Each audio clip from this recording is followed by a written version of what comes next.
All right. Good evening, everyone. I think that we have a couple folks on the on the phone. I couldn't think of the word. I'm sorry. But today is February 9th, Monday, February 9th, 6:30. And we are getting ready to kick off the Cunningham Township Board meeting. Clerk, will you please call the roll? Trustee Wu. Here. Trustee Evans. Here. Trustee Hersey. Here. Trustee Bishop. Here. Trustee Wilkin. Here. Trustee Quisenberry. Here. Mayor Williams. Here. Supervisor Chenoweth. Present. Assessor Awana. Here. Thank you. Awesome. Quorum is present. Thank you all. We will now move on to the approval of the minutes. So the minutes for November 17th, 2025 meeting minutes, I'll entertain a motion to approve. So moved. Second. All right, moved by Mary Alice, seconded by Grace. No discussion. All those in favor, say aye. Aye. All opposed, say nay. Aye. Yeah. All right, the ayes have it. I should have given them more time. I'm sorry, y'all. All right. Are there any proposed additions or changes to the agenda? Awesome. Seeing none, we will now move to public participation. The floor is now open for members of the public. If you have would like to speak, you have 5 minutes to come to the mic. State your name, city. And seeing no one, we will now move on. Public participation is closed. All right, we'll move to committee to verify bills. I recognize Supervisor Chenoweth to verify the bills. The floor is yours. Thank you and good Thank evening. you. Looking forward to it getting just a little bit warmer this week. So before you have the bills. Let me just pull up. So just a reminder, we're reporting on December bills in February. So we'll always beat that. So the town fund is $44,405.01.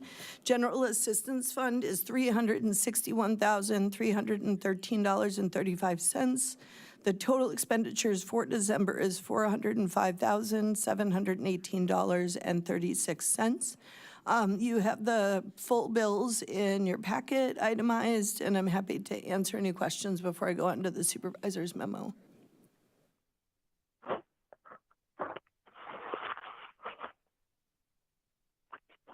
Yes, supervisor memo? Okay, so, We need a motion and an approval. I move to approve payment of the bills. Second. Seconded by Mary Alice. Any discussion? All those in favor, say aye. Aye.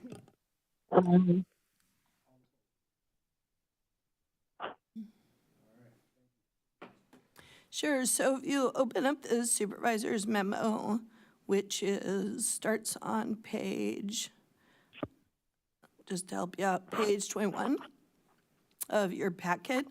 The first thing that we wanted to point out, I kind of do a highlight each month, is I want to talk about alternative response. We are currently funded through Urbana's HHI grant for our CARES team. So a portion of our CARES team is funded through that, and a portion through ESG, which is HUD dollars through the state of Illinois, funds our street outreach. We are coming to a close on countywide street outreach funding because our ESG funds are almost expended. And I do want to mention that Champaign's Rights and Equity and Engagement team has hired Dr. Parnell, who I'll be meeting with, and our team will be meeting with. And she has assembled a group of folks who are doing alternative response in Champaign. So because there is basically a full and much larger, larger than our team, and we really have only had a FTE and a half to work the county. I think the benefit of that is we were able to basically identify or quantify the need throughout the county. We will still work cooperatively with them. We will still respond to until our ESG funding is done, we'll still respond throughout the county, but we're really looking forward to refocus our attention on Urbana exclusively, as those positions will be funded through Urbana dollars.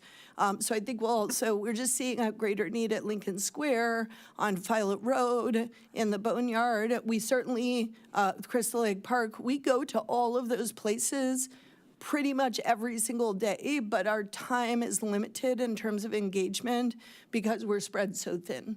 So I just wanted to let folks know that we're kind of pivoting, and I'm not sure this next year, especially with Champaign having a kind of an engagement team, I think we would prefer to focus on Urbana in our future grants. So we have been doing that work through the HHI grant. I linked to alternative response resources and model programs tracker. We've been keeping that up to date for about 2.5 years now. We've had multiple kind of study sessions. We did a presentation through the social work school at the IMC and with our social work team about alternative response. We're part of the alternative response task force. I also want to mention that we've been working closely with Dignity Best Practices. They had invited us to apply for a field mediation community of practice. Actually, they had invited Dispute Resolution Institute, and they had reached out to us as a partner. Dispute Resolution Institute is dissolving many of their programs right now, and so we were happy to support them in a submission, but not in a position to submit ourselves. They did not end up submitting, but Dignity Best Practices reached out to us and asked us to engage in the field mediation community of practice, and so we currently participate in that. We recently learned from Jaron Dorsey of Evanston's care team. I don't know, Mayor, if you'd spoken with him. He's really excellent, really brilliant. I think he could be a really excellent trainer in Urbana, but he gave an hour-long presentation, and we had a question answer specifically around working with neurodivergent individuals in the field. That was the kind of topic of this quarter. I have linked some key resources, a nationwide map of community responder programs that LEAP continues to put together. I know the city is engaged with LEAP. Madison Cares Response Dashboard. I really encourage you to look at both of these dashboards, and we're interested with our CARES team and our new IT professional. Were you to approve it tonight, for us to start working towards a dashboard that is on our website that's constantly updating.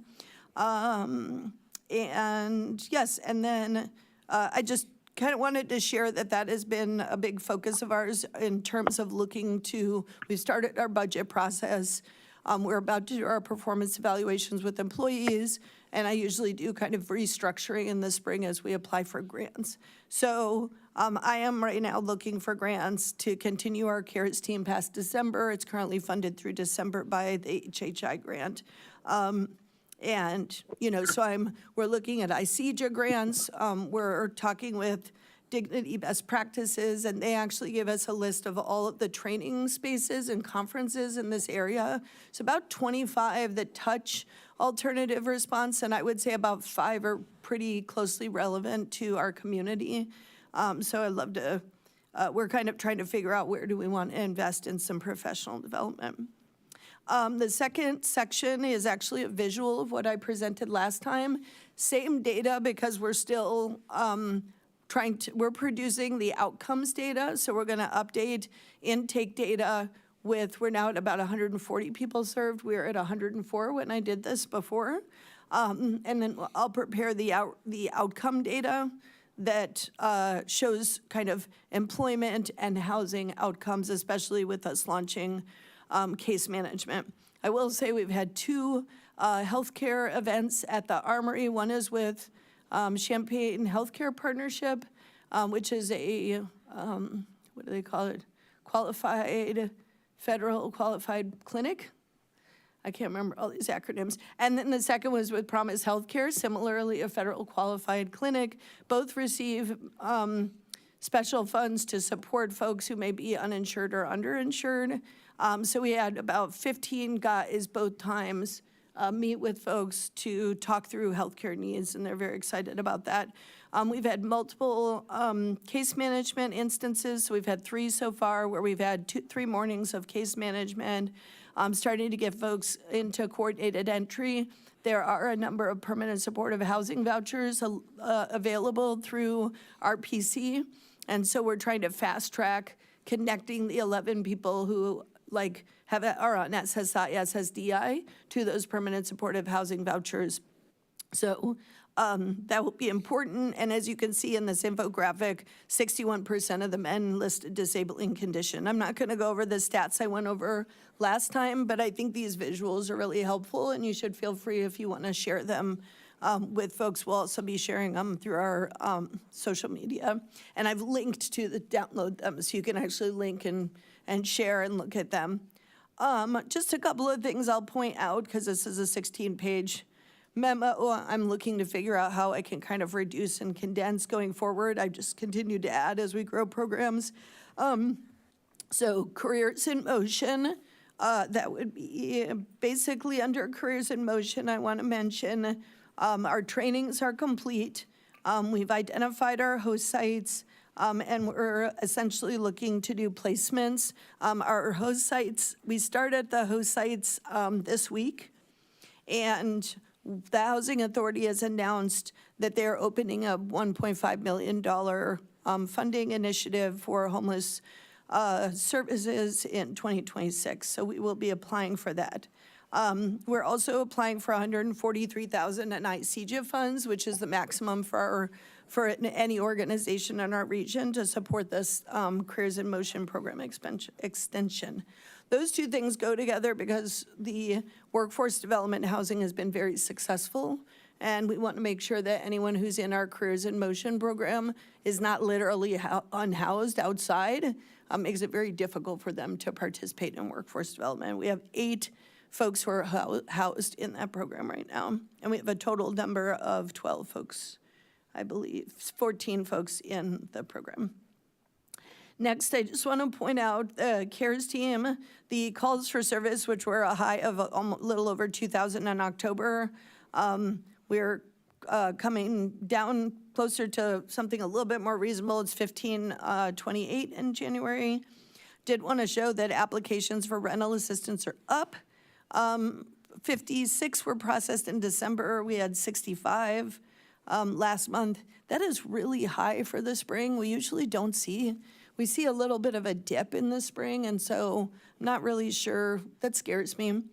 We usually kind of, it's real difficult in the summer months, tend to be our high months, but that's pretty high.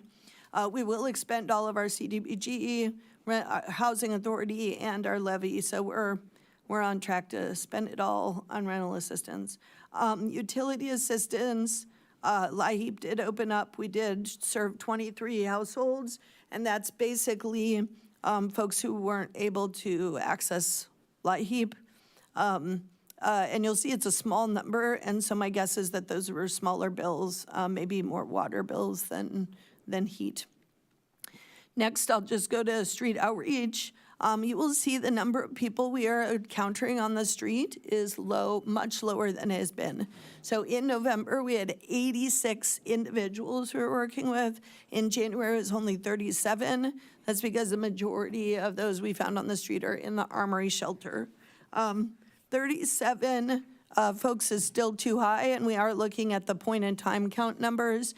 I think they said that they identified a number that I think is larger than I would expect, but that there's duplication, so I'll get that number for you. I've asked them to dedupe before we really start talking about it. We were able to move folks who were unsheltered outside directly into housing, into shelter that night, partnering with my partner across Wright Street, Charlene Murray, who is our new township supervisor. Congratulations. So we worked very closely on the point-in-town count night.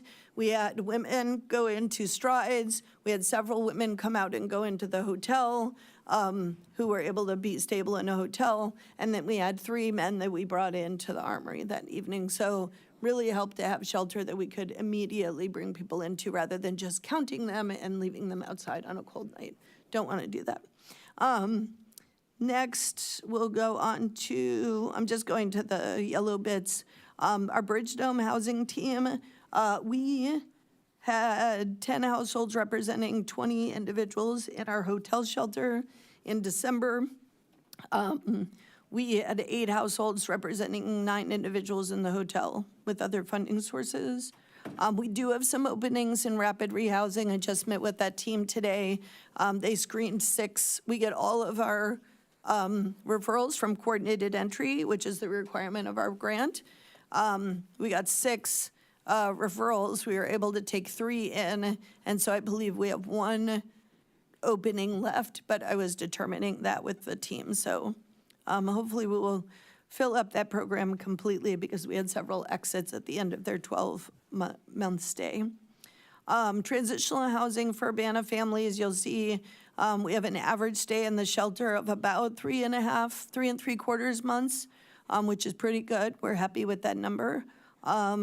It's not listed here, but our success rate is running around 92%. We're required to have an 80% success rate, so feeling really good about that. Last month, we served over 13 families with children. So 7 were in our apartments and 6 were in the family shelter that's expanded in market rate housing that's housing authority funded.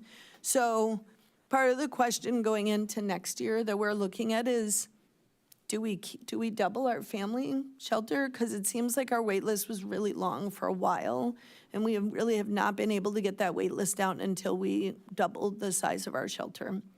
So I anticipate we'll be asking for workforce development and family shelter funds from the Housing Authority Move to Work program, because I think we would like to maintain that kind of capacity, which is, just for the record, a pretty big jump for us, just in terms of how many people we are sheltering. We tripled the size of our sheltering in November, December, January. On our prioritized wait list, this is fiscal year 26 when the wait list was really stalled out, and our average is 3 months of waiting on the wait list. That is not anything I'm proud of. I think the Housing Authority money definitely helped that, but the folks on our priority list are literally homeless families or families going in and out of literal homelessness. So that means waiting 3 months in a car, in an abandoned building like that. I don't want to see that. So I think we really, in the past, our wait time has been 30 days, sometimes 2 weeks. And so I really want to get us down to the point where we're not seeing a long wait list for family shelter. Again, that's the average for fiscal year 26. I want to note that angel donor funds were raining on us in January. People have been very generous, and we received $22,257. And then we received a number of big contributions in December as well. Almost all of that has gone to our public winter emergency shelter. I will say our help desk is up, so you can see that it's the highest number of folks who have been served by our help desk, and that's because as you can see in December, we expanded our hours. We served 17 folks, and in January we served 20. This is usually navigating with somebody for, 1.5 hours, so it's quite an intensive process. We just hired 4 digital navigators, we're in the process of having 4 new digital navigators trained by the U of I who would help desk after graduation. Sharing table, hunger relief because of the SNAP work requirement and just other kind of the cost of bills. We did see a 30% increase in the number of households served. And you can see we helped a total of 189 individuals, 20 adults and 69 children with the sharing table. Solidarity Gardens, we have started applications for the free garden program. Anyone who is SNAP, Medicaid, or an immigrant gardener is encouraged to apply. And then I mentioned the events. I'll just jump to staff development. It's our last page. We had a number of trainings last month. And coming up, we are going to be learning about street medicine from Dr. Alan Crandall, who is with the Denver Coalition for the Homeless. He was also the head of psych at Christie Clinic, and he's retired. I think it's going to be a really interesting conversation. And then we are doing a series of trainings on low barrier and emergency shelter. So, and everyone in the office has to annually complete sexual harassment and implicit bias training by the end of March. So you can see all of our staff certifications on our website. I'm happy to answer any questions you have about the supervisor's memo. Thank you, Supervisor. Grace, go for it. Any questions? Thank you. I think mostly two kind of related ones. With the families who are unsheltered on the wait list, are those the same families in the hotel program? Like 7 on the wait list and 6 in the hotels, does that overlap? Or that's 7 families who were on the street, or are they in the hotel program? So let me just make sure I'm looking at it correctly. Let me go to that section. Families experiencing homelessness. Housing and security. 4 referrals received in January. I'm trying to find, let's see. What page are you on in the supervisor's memo? It should be lower right-hand number. I'm trying to find it again now, sorry. No, it's fine. Is this maybe under housing navigation? Yeah, housing navigation, page 10. Mm-hmm. Well, maybe I was looking at something else, but 7 families with children, and then transitional housing, page, no, just kidding. A prioritized wait list, page 12, where we have 7 families unsheltered. Mm-hmm. Yep. But I didn't see the hotel program included there, and was hoping that some of those people on the wait list are in hotels. Yeah, so we have, this was December, we case managed 12 literally homeless families on the prioritized wait list. December is also I would have to look at a by list name, because I know that we currently don't have 7 on our wait list. The last I checked in with our team, we had about 3 families on our wait list who were literally homeless. But at the time, we were case managing 12 literally homeless families, and we were working on moving them into housing. We had a number of openings in our SAS program. We also had several openings. I think we ended up with 6 families with the Housing Authority money housed. We currently actually have an opening in SAS, which is our units, our shelter and services group, and we'll be intaking families. So I would have to do more of like a point in time, like how many families. But my understanding is right now, or within the last 7 days, we were looking at 3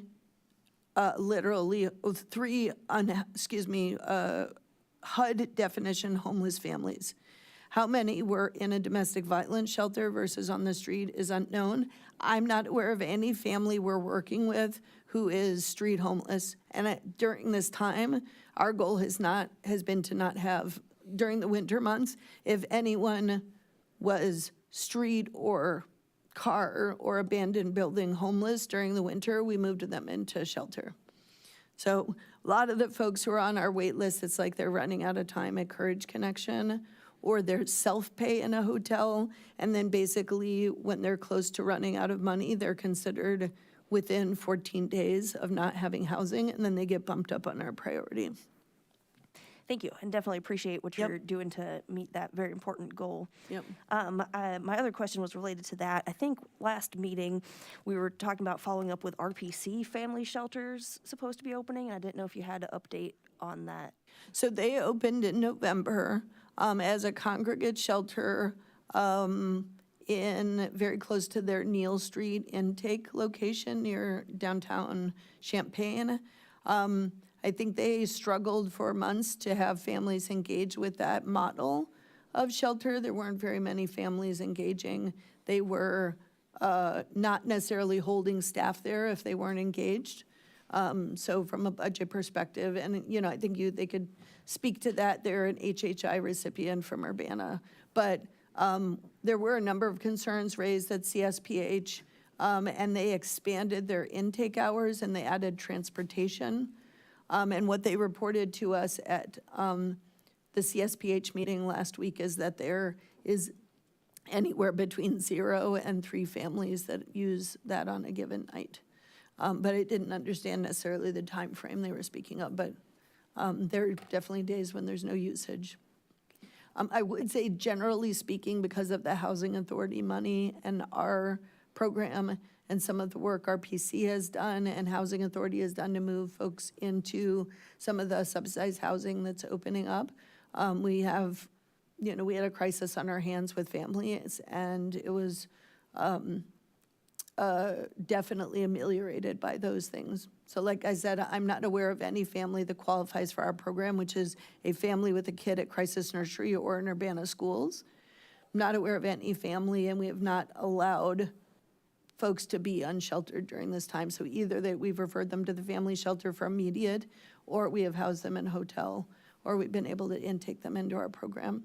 I do know that there is a gap with Unit 4 schools children, and that is the gap that we see most often, and that's a gap that we are not in a position to fill without funding from that entity. Makes sense. Thank you. Supervisor, I have one quick question. Sure. Or, Yeah, of course.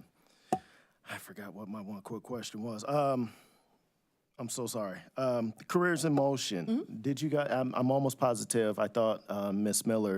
Miller, gave a number. Did you guys have a designated a number of folks that you wanted to have signed up by a certain amount of time? Yeah. What was that? Yeah, so we have 14 folks in the program.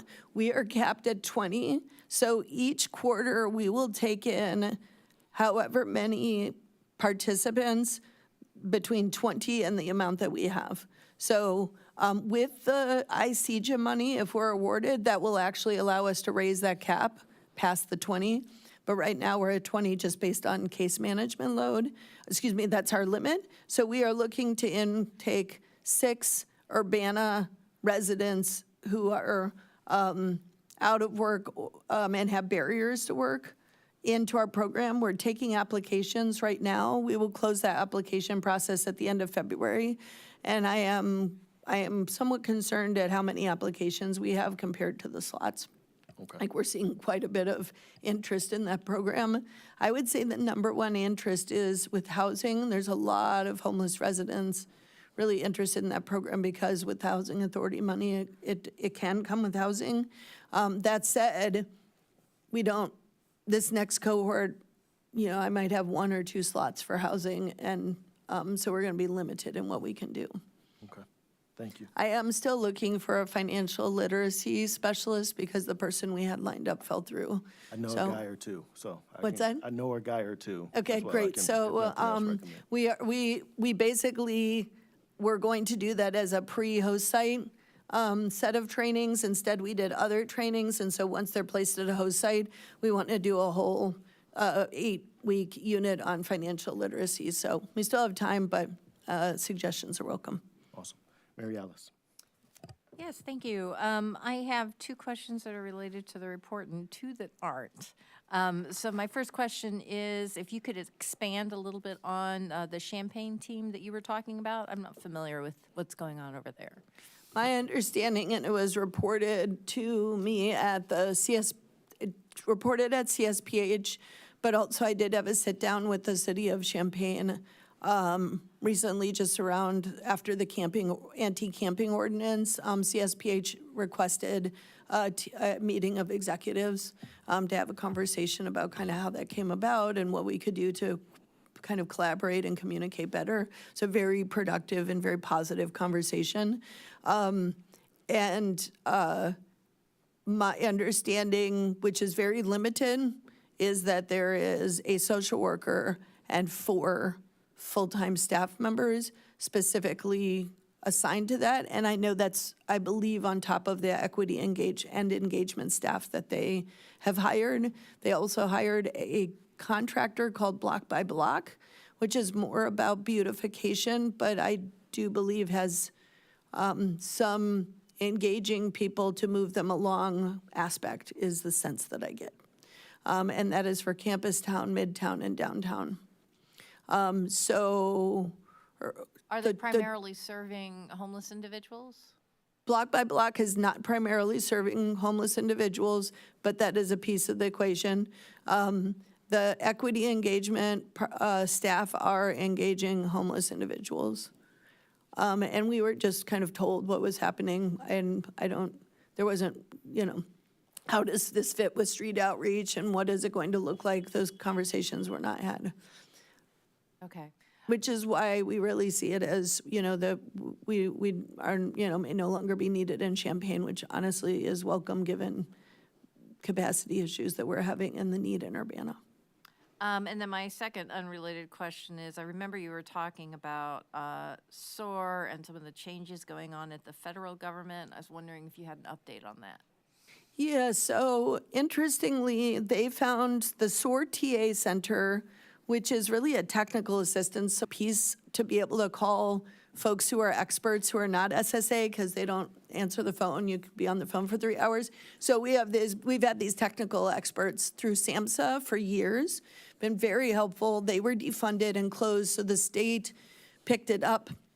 And essentially, and perhaps some private foundations. So the SOAR TA Center has continued. And I have staff who trained, they're training this week or next. The SOAR Center is in town and they're doing 2 days of training with them. So we are excited about that because our new, our disability and wellness case manager who came on about a year ago has just been really doing she's trained in the SOAR process. And as you can see in the supervisor's memo, the number of people we've been able to get to access Social Security disability. I'm just gonna look at this because it's quite impressive. Parkland Training is hosting a SOAR training February 10th and 11th in Urbana. We've helped 8 people with SSA navigation in December alone. By comparison, last year when we didn't have as robust of a support system, we helped 9 in all of fiscal year 25.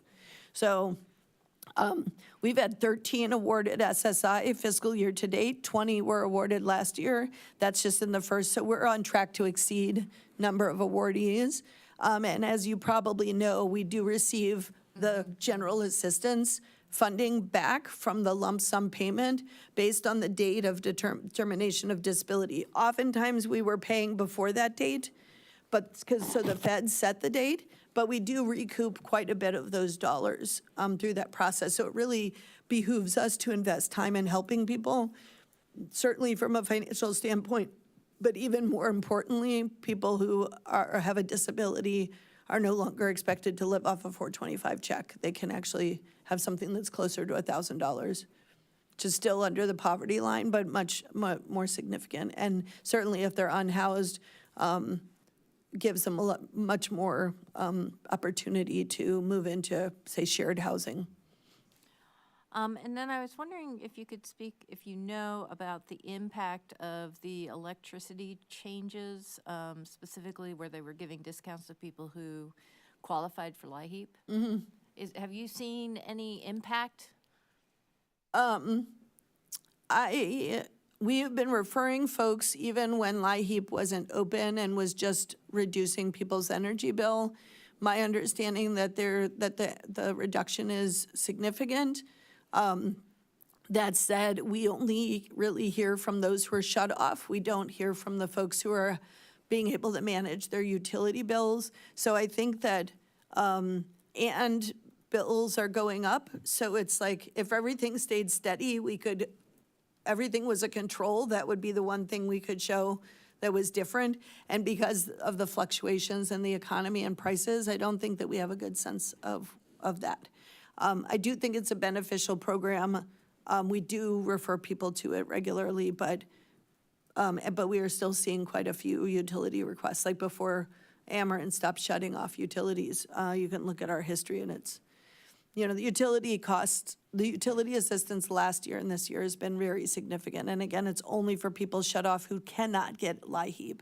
So it's like, we're the last resort to see that go to skyrocket is really concerning. And then to hear that we might have data centers moving into Danville and Champaign County that will, basically take our clean water and jack our bills and destroy the environment is very concerning. So I was very happy to see that the county was looking at a moratorium on data centers. And if you get a chance to thank county board members, please do, because it's a very important issue. And I had one other question. No, I'll leave it at that. Thank you. Sure, no problem. All right. Seeing no further questions, let's get to some new business. All right, a resolution, resolution number T 2026-02-004R, resolution authorizing the supervisor to sign a recipient agreement with the city of Urbana for daytime and nighttime staffing for public winter emergency shelter. Supervisor Chenoweth. So I presented on this at length, so I'm just happy to take any questions. It was changed by the city council, you may know who they are, to allow for day and nighttime. That's really important because we will need that nighttime staff support to get to the end of our occupancy permit, May 23rd. We're still fundraising, we're $22,000 short to get to that date, but I feel confident with angel donor funds and other potential pledges that we will be able to stay open nighttime through the occupancy permit. Thank you, Supervisor. Any additional questions? Seeing none. Clerk? I have a question. Sharice. When is the occupancy, when is that up? You said in May? May 23rd. May 23rd. So my other question is, so this particular emergency shelter is just going to take us through the spring? You're not going to try to expand it into the summer? I would need funding and an extended occupancy permit to do that at this location. Okay. So you presently don't have that. My question was, are you going to try to do that? Well, I'm pretty tired after trying to build a winter shelter on a shoestring budget, to give you the honest opinion. I am, Charlene, our supervisor of City of Champaign Township, and myself will be presenting at the Metropolitan Intergovernmental Collaborative on Wednesday, where we will be discussing and presenting on emergency shelter kind of past, present, and future, and talking about some proposals that we have for moving forward, given the size of the population has grown so much in the last few years, not only here, but nationally. And so what we are planning to do is to come back to both town boards / city councils with that same presentation. So we have opportunity to engage around it. We currently have between our two shelters, somewhere between 120 and 140 individuals experiencing homelessness. And in both cases, we do not have the support to continue those shelters. I mean, that is just, I've gotten a lot of support to get to the occupancy permit, but in terms of long-term, and so that, we're really facing a fiscal cliff. And I think everybody's aware of that. We've certainly said it many times. And so we'll be making some proposals, and we'll also be offering kind of cost analyses. What does it cost to be nighttime only? What does it cost to have case management? What does it cost to separate genders? What does that look like? So we have different scenarios we'd like to put forward, but we are certainly not in a position to solve that problem alone. I should say I am not in a position to solve that. Maybe Charlene is smarter than I am and she can solve it but not me. So I look forward to that conversation. I do want to say on that topic, Ms. Hersey, that one of the things that we are doing is developing a strategic plan with our consultant home-based and homelessness in Champaign County. And a big piece of that is happening right now is an intensive data analysis and comparison with other communities, because the issue is not only we just need to take these 2 shelters and give them more money. I think both of us agree that that's actually not the right solution, but that it is to decide how do we have a truly low barrier point of entry that is connected to a crisis management that is needed for low barrier, because there's a lot of significant mental health issues going on in the streets. And then how do we make that stay in low barrier shelter very brief and move through the continuum into emergency, transitional, and permanent housing. And so we control only a few cars on that train, but we would like to really talk about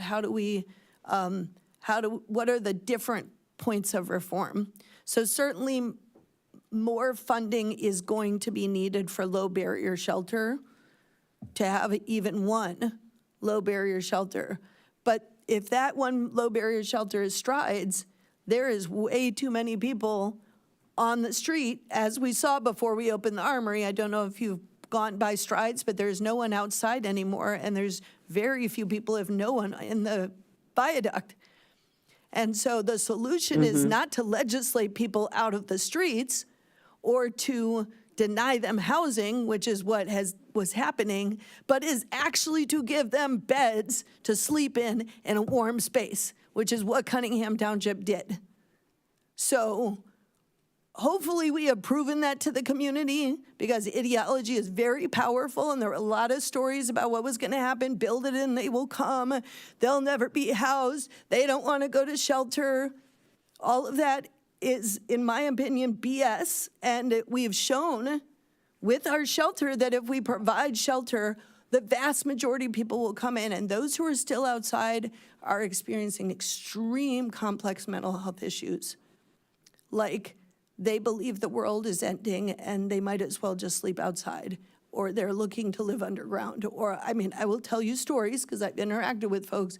They're not in a position they're not capable of being in a congregate sheltered space. That is for the very few people who are now outside. So I think we have to get really real. Like, there's no more closing our eyes and saying, well, if we just don't provide shelter, they'll go away. Or we'll legislate and fine them $750 for being outside, and maybe they'll go away. I think we have finally, thanks to advocacy by CSPH and the homeless service providers, have made clear that we actually have to have a sober and realistic analysis of what we are facing, and that we have to invest in the significant point of entry, and then we have to move people along. We have to divert them, reunification, and we have to help them move into better housing than a cot in a room with a whole bunch of other people. But without that one thing, people will die. And they did last winter, and they didn't this winter. So that is what we'll be talking about Wednesday. And I look forward to talking with you more about it and having Charlene and I present to you as the 2 township supervisors. Thank you. Thank you, Supervisor. And shout out to Ms. Charlene here in the audience. Thank you for joining us. James, I'd sorry. like to make a motion. I'd like to move resolution number T 2026-02-004R, resolution authorizing the supervisor to sign a recipient agreement with the City of Urbana for daytime and nighttime staffing for a public winter emergency shelter. Second. Motion made by James, seconded by Grace. Any additional questions? Grace? Thank you. I definitely appreciate the work with the winter shelter and expanding it to meet the needs. Don't love that there's still a $222,000 gap for operating fully through May, and find that unfortunate that the rest of council didn't want to increase that, but I do hope that we can stay in touch, and if that there is a need that you're not able to scramble together from other municipalities and people donating out of the kindness of their heart and their own funds, that we can be in touch and see if we can meet that gap with available funds that taxpayers have already paid. And I know that it's not for your lack of trying, because you've told us about this every year that I've been involved of planning ahead for winter stuff so we don't piecemeal us together. And yeah, you've said that every year, and I agree with it and try and commit to it every year. And then summer rolls around when we're doing the budget, and seems like it doesn't always find that place in there. So just want to reiterate that for all of us in the summer when it's warm and we forget what it feels like in these freezing times, to remember to plan ahead so that we can hopefully not have to scramble winters again so that people aren't freezing. So, and thanks for the work you do and keeping this open. Just a thank you for that, Grace. Just a point of clarification, we're only $22,000, not, I think you said 222.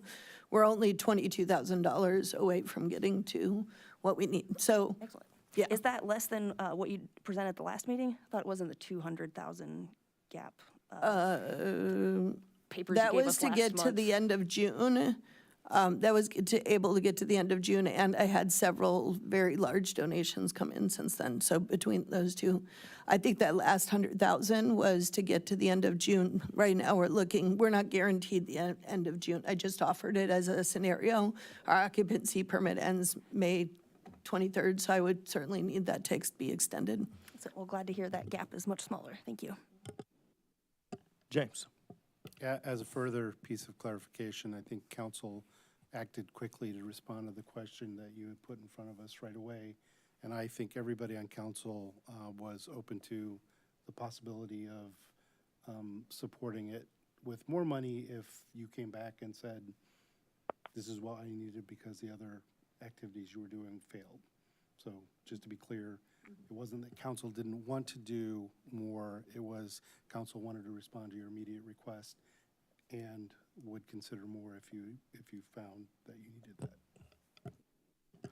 Awesome. Clerk, will you please call the roll? Trustee Wu, Yes. Trustee Evans, Yes. Trustee Hersey, Yes. Trustee Bishop, Yes. Trustee Wilkin, Yes. Trustee Quisenberry. Yes. Thank you. All right, thank you, and that passes. All right, next, we have resolution number T 2026-02-005R, a resolution authorizing the supervisor to sign a service agreement with, what is that?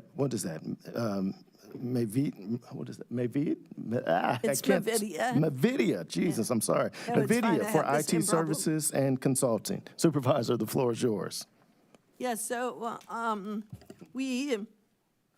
you approved a healthy budget for IT upgrades. We are at 25 staff.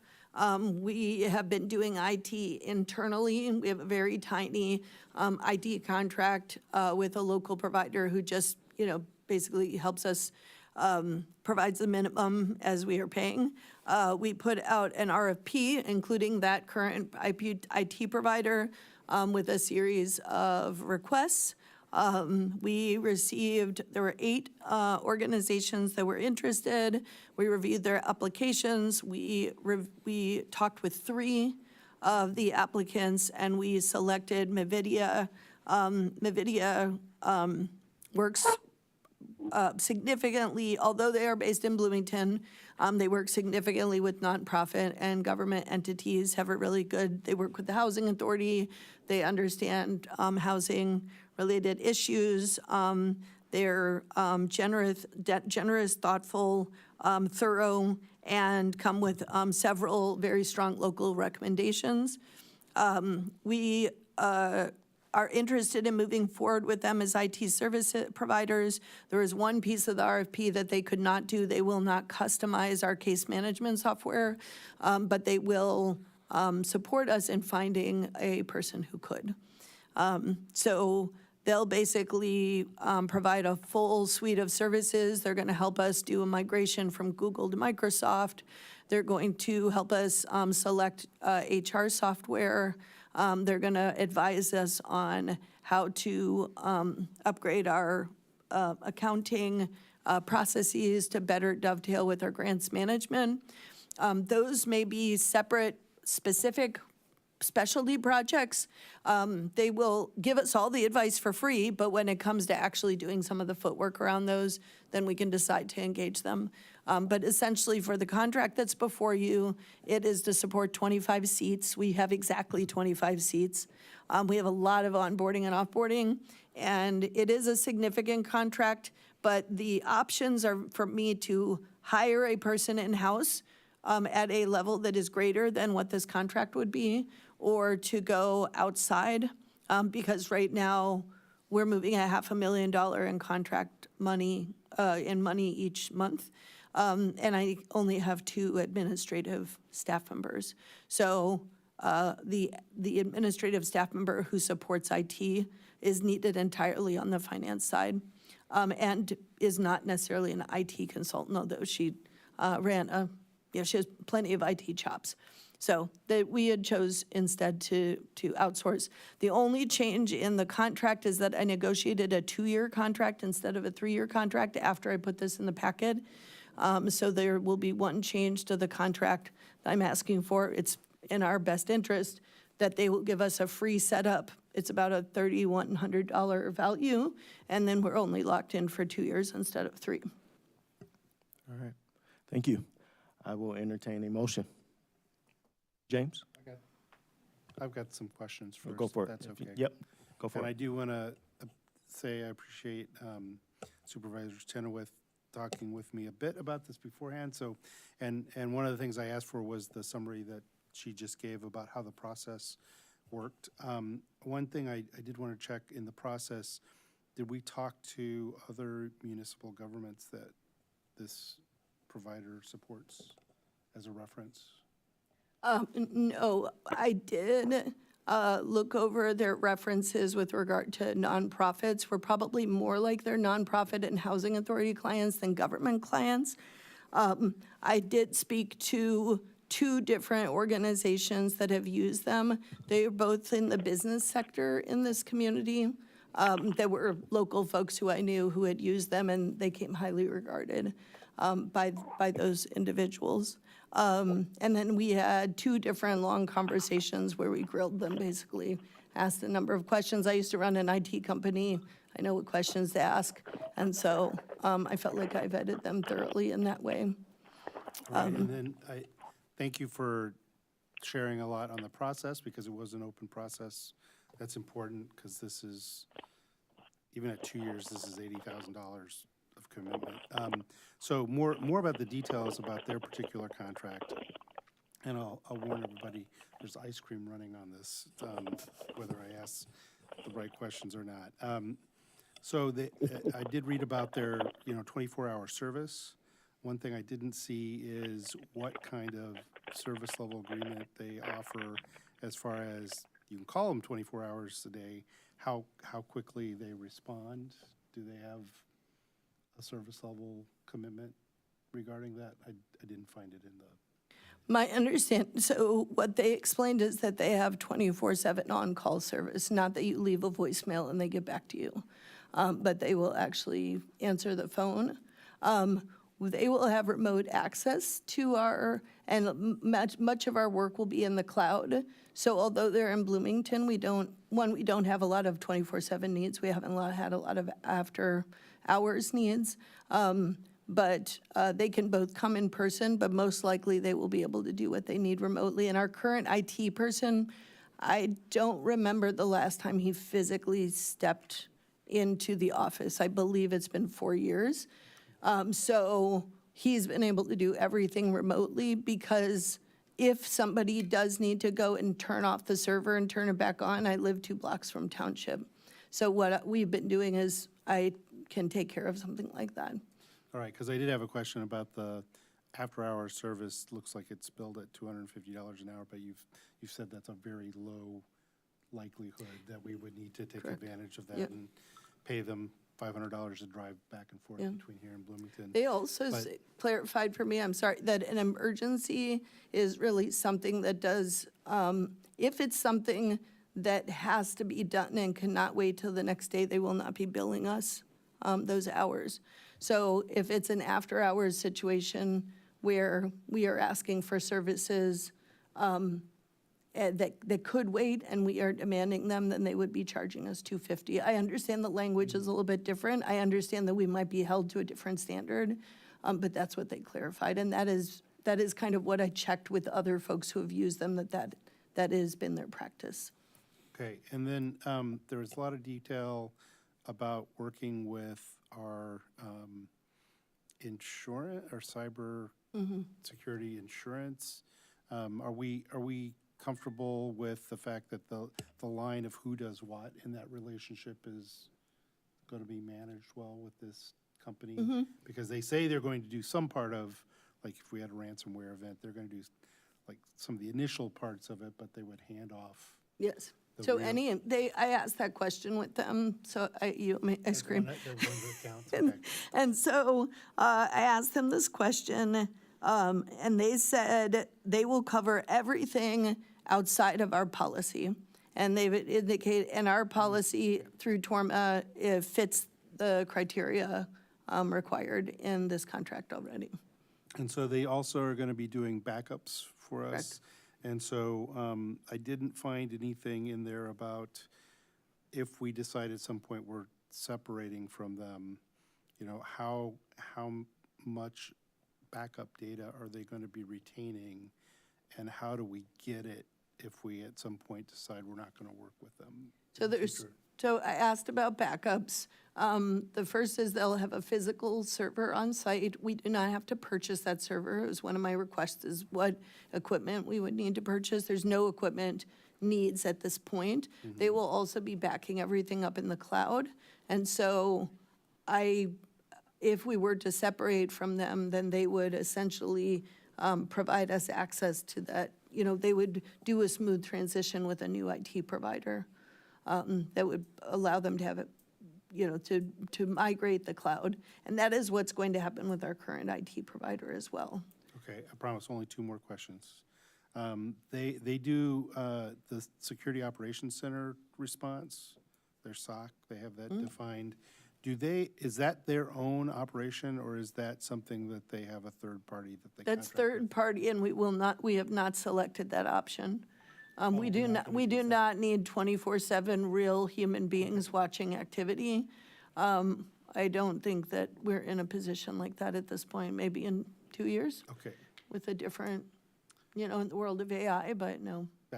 that question doesn't matter then if we're not using that service. And then last, their limit of liability is up to 1 year of what we pay. So essentially, if they do something that causes a loss or an issue, they're limited to only $40,000 of mitigation or response.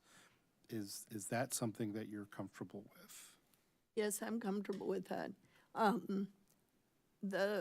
My understanding is we have a robust insurance policy that I believe would handle most situations. I don't anticipate, so I think it would be more like a lawsuit that is less about loss of funds. If it was like a cyber attack, and it would be more about staff time handling an issue, and I wouldn't think that we would need more than $40,000. Well, the other thing that I worry about is think about all of the people whose data we have, and if there's a loss, that's the responsibility of this vendor, then we would be responsible for all of the mitigation, what's required these days. If there's a loss of people's sensitive information, so.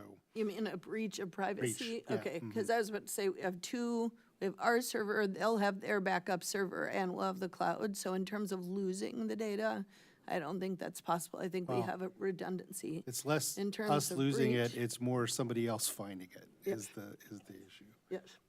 Now, I understand especially anyone, whether it's in healthcare or social services, we hold very sensitive data in those situations. We did talk about encryption in the cloud, and I was satisfied with their answers around encryption and digital security. Will they be holding client data in the cloud? Yes, there will be client data in the cloud. Okay. There is currently client data in the cloud, and it is not as secure as I would want it to be. And part of this move is to move it into a situation that is encrypted and much more confidential. So I consider this to be a big upgrade. All right. Thank you. Those are all my questions. Yep. Grace? And then just quick clarifying, this is $3,250 a month because there's no onboarding, so $39 a year. Okay. And in the motion, you want us to change, because this contract is currently for 1 year, so the one to approve would be for 2 years? Is that No, right? it's, the contract before you, I believe, is 3 years, unless I am mistaken, and it will be a 3-year contract with no uptime. Excuse me, a 2-year contract with no initial setup fee.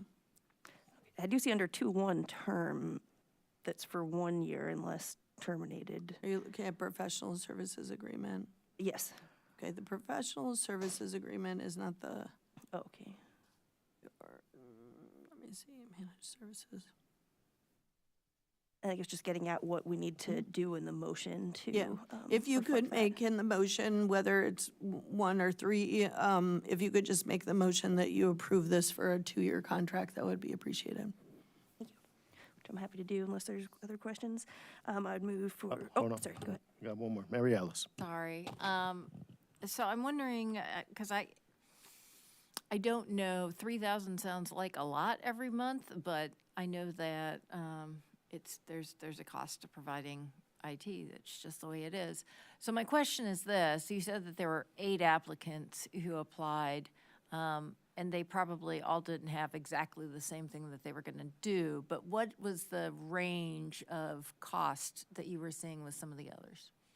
So I would say for IT services, almost every IT provider has levels of service. So you can have, it's mostly done in-house, and we just come in to do basic maintenance, which is what we have now. There's a second tier, which I would anticipate we may be able to go to in 2 years, which is why I asked for a 2-year contract, which is kind of a mixture of in-house and support. There's a third tier, which is what we are asking for because we have a lot of deferred IT projects. And then there's a fourth tier, which is Cadillac. And I would say that the IT services we looked at are pretty standard across those 4 tiers. The question is more whether we go with a second tier or third tier. The second tier is not sufficient for us at this time because, you know, I came into an office with typewriters and written case notes in files. And so had to very rapid, and like no website, and had to very rapidly scale up. And then we had a pandemic, and then we had a dramatic increase in homeless residents. So as an IT professional, there are many pieces of deferred maintenance for township to be able to work much more efficiently. So I need that third level, but I think I only need it for two years if we stay at the same staffing level or below. If our staff continues to grow, I think it would be reasonable. But I will tell you, one, we have sufficient money in the budget. In fact, we will be under budget on our IT line this year. And 2, I think we'll be able to really take on some of the big rocks that have been holding us up. We have a lot of duplicate entry. We do have secure data, but I would like a layer of security and encryption that's greater. I would like us to migrate from Google to Microsoft Word. I'd like an IT software. I'd like to bring in new case management software. I want an accounting workflow that matches specific receipts to specific grants, and we can see by client how much money we've spent, and by grant. All of that is done by hand now. So the amount of labor used to do that will be greatly reduced. And so I will save so I could either add a third administrator next year, or I could add IT. And so the overall net sum of, like, the net cost is going to be less based on my projections with this investment. But you are correct to say, 25 people supported by $3,200 a month, or something similar is, it's a significant investment. It'll be actually $31.25 a month. All right, thank you.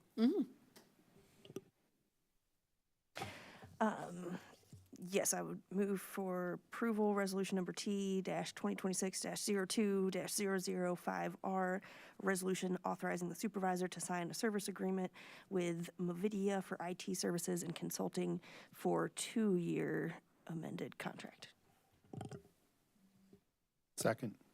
Motion made by Grace, seconded by James. Is there any further discussion? Seeing none, clerk, will you please call the roll? Trustee Wu, Yes. Trustee Evans, Yes. Trustee Hersey, Yes. Trustee Bishop, Yes. Trustee Wilkin, Yes. Trustee Quisenberry. Yes. Thank you.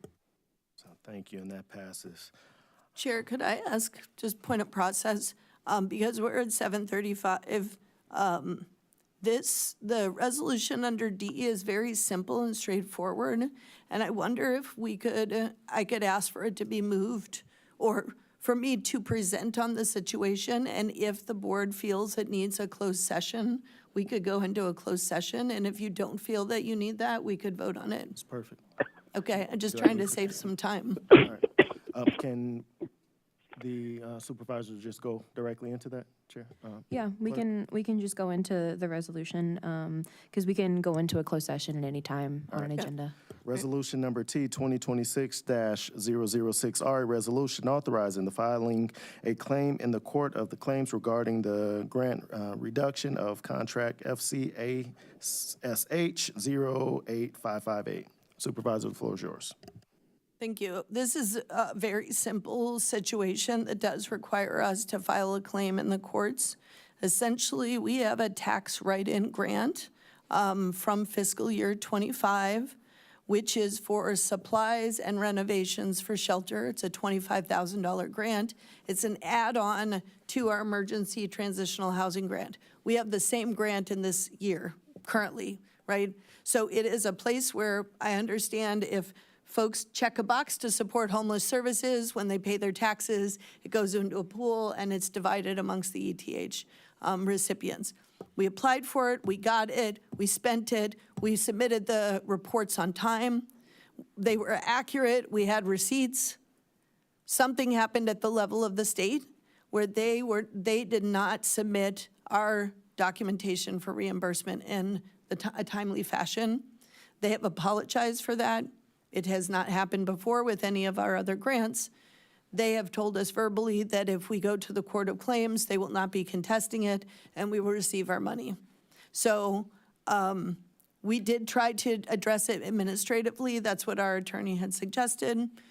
We work very closely with IDHS. It's been a very easy process. It just is simply that, as they explained, you can't do that past a certain date in the fiscal year. So all we're doing is asking for your support to file a claim with the Court of Claims to receive those dollars due to us. They agree they're due to us. We agree they're due to us. They apologize. It is unusual. We haven't had this problem before. I would like just to move forward with the resolution. Because it is pending litigation, I wanted to give you a closed session, but I really don't see it as, this is all things I feel like I can state. It was a mistake, and they've taken responsibility, and we just have this process. Thank you, Supervisor. Questions, thoughts? Seeing none, I will entertain a motion. Grace. I was gonna say, I think that makes sense. I appreciate you clarifying, and it sounds like it won't be back and forth, so we don't expect that this would be a big cost in filing the claim. Okay, thank you. Yeah, I would do a motion. Move for approval, resolution number T-2026-006R, a resolution authorizing the filing a claim in the Court of Claims regarding the grant reduction of contract FCASH 08558. I'll second. Motion made by Grace, seconded by Mary Alice. Is there any further discussion? Seeing none, clerk, will you please call the roll? Trustee Wu, Yes. Trustee Evans, Yes. Trustee Hersey, Yes. Trustee Bishop, Yes. Trustee Wilkin, Yes. Trustee Quisenberry. Yes. Thank you. And that passes. Do we need to vote no for the closed session, or is that just done? No, we would only vote if we had made a motion to go into closed session, but there was no motion on the floor, so we just ignore it. All right. With no further business before this body, this meeting is adjourned. We will allow for a 5-minute recess just so that folks can come downstairs, get seated, and all that good stuff. Thank Crowds, you. you're more than Have a welcome good to stay night. for city council. Thank you all.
All right. Okay, all right. All right, good evening, everyone. It is Monday, it is not January, it is February 9th. Jeez Louise. And it is 7:47 PM. Welcome to the Urbana City Council. Clerk, will you please call the roll? Councilmember Wu. Here. Councilmember Evans. Here. Councilmember Hersey. Here. Councilmember Bishop. Here. Councilmember Wilkin. Here. Councilmember Quisenberry. Here. Mayor Williams. Here. Thank you. Thank you. We have quorum. We may move on. Next is the approval of minutes from the previous meeting, which that was January 12th, 2026 City Council meetings. I'll entertain a motion to approve. Second. All right, moved by Mary Alice, seconded by James. All those in favor? Aye. Aye. Aye. All right, Aye. all opposed? All right, the ayes have it. All right, is there any additions or changes to the agenda? Seeing and hearing none, the agenda stands as presented. Next, we will now open the floor for public input. Members of the public, you may please, if you would like to speak, please come to the microphone, state your name, city. You have 5 minutes to speak. All right, you got all those bright smiles and no one wants to come up, huh? All right. Public input is now closed. Oh, we did have an email. Oh, yes, we do have an email. Grace, will you please read? Thank you. Yes, and got the timer, clerk. I think I can do it in 5. Email to City Council reads, Dear members of City Council, thank you for the opportunity to submit public input. I'm writing as a resident, a parent, and a survivor of profound institutional failure. While recent national revelations concerning Jeffrey Epstein and related government knowledge may not appear on the surface to be municipal matters, the culture they expose, a culture that protects abusers, discredits those who reports them, and punishes those who try to protect children, has a very real and very local consequences. I know this because I lived it here. When my young daughter disclosed sexual abuse by her father, I did what parents are told to do. I sought medical care, engaged mandated reporters, and asked for protection. Her pediatrician and local domestic violence agency believed us and documented concerns. Every other system failed. Local law enforcement, family court, and related agencies disbelieved us, minimized the harm, and ultimately punished me for trying to protect my child. When I attempted to relocate to my home country of Canada for safety, I was criminalized. Though that conviction was never reversed, the damage to my daughter, to my livelihood, and to our lives was already done. This is why national accountability locally matters. When powerful offenders are shielded, when institutions prioritize reputation over children, and when accusers are treated as unstable rather than heard as witnesses, those values permeate every level of government. They shape how police respond, they shape how courts decide, they shape who is believed and who is silenced. I'm asking this council to do what is within its power to publicly affirm that child sexual abuse is real, pervasive, and often mishandled by institutions, to call for transparency, accountability, and reform at all levels of government, to ensure that local law enforcement and courts are trauma-informed, evidence-based, and trained to recognize coercive control and child sexual abuse dynamics, to stand with survivors and protective parents rather than pushing them silent has a cost. It is paid by children. Sorry, I think I missed a line. I urge you to use your voices, your platforms, and your authority to demand better from yourselves, from local agencies, and from higher levels of government. Accountability must begin somewhere. It can begin here. Thank you for listening. Respectfully, Sarah Nixon. Thank you, Grace. All right. Seeing no more, hearing any more, we will now move to council input and communications. Grace. Thank you. 2 things. One, just after getting and reading that letter, I definitely do want to acknowledge the prevalence of child abuse and the very serious reality of it not being taken seriously and handled well by many levels of society. And think we can do better in Urbana and have some ideas on some potential additional training that we could have to improve how we handle these situations here locally when they do happen. Second point was just putting out there the word that I appreciate the city sharing that the community services grants are open and encourage people to apply. I meant to pull up all the different areas kind of buckets of aid for the community and community things that they're adding. I don't have all those in front of me, but a lot of youth services, and then I believe also in our budget, helping people with insecure immigration status and also people relocating after being influenced by violence and having to experience that. So there's a lot of money out there in the community. Encourage organizations to apply for utilizing those funds. I think it's on the city website. I don't know if I'm stealing someone's thunder. If someone planned to share more details about it, please do. But that's what I got for now. Thank you. Thank you. I will add, just wanted to say thank you to everyone who applied for the Ward 4 City Council seat. We interviewed 5 amazing applicants last week. As I mentioned last week, originally having 7 total, but one didn't actually live in the ward, and then the other didn't live in the ward for at least a year. So that left us with the 5 candidates. All of the applicants will be at the next Committee of the Whole meeting. 4. One did drop out. Okay, my apologies. We did have 5 amazing applicants, 4 here at the final stretch, but they will all be here present at the next Committee of the Whole to speak to you all. So looking forward to you all engaging with them, asking questions, and, just having a informative conversation with those folks. So again, looking forward to them being here. Also, I know that Administrator White sent out communications about dates and subject matter for your ward listening sessions as we're, just excited and looking to kick off the year on the right foot. Just teaming up with everyone to hear from their constituents. So James, for us in Ward 7, we have ours scheduled and looking to move forward. So let's make that happen, and yeah, just excited. So that's all I have. Thank you. Anyone else? All right. We will now move to reports of standing committees, which there is none, so we will move on.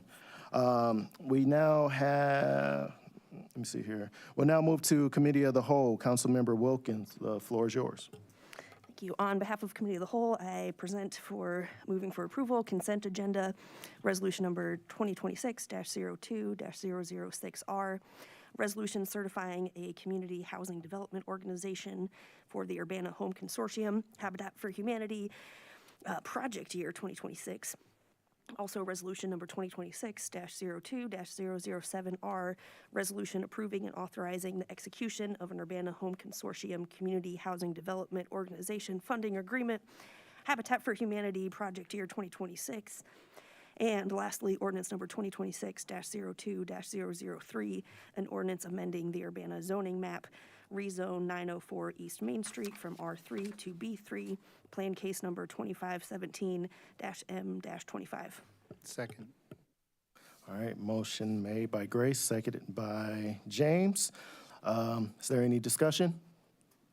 I'm sorry, all those in favor, say aye. Roll call, Aye. sorry. It's gotta be roll call, I'm sorry. For For adoption of the consent agenda, because it's a final action. Okay, all right, Sorry. my apologies. No, you're fine. All right, clerk, will you please call the roll? Councilmember Wu, Yes. Councilmember Evans, Yes.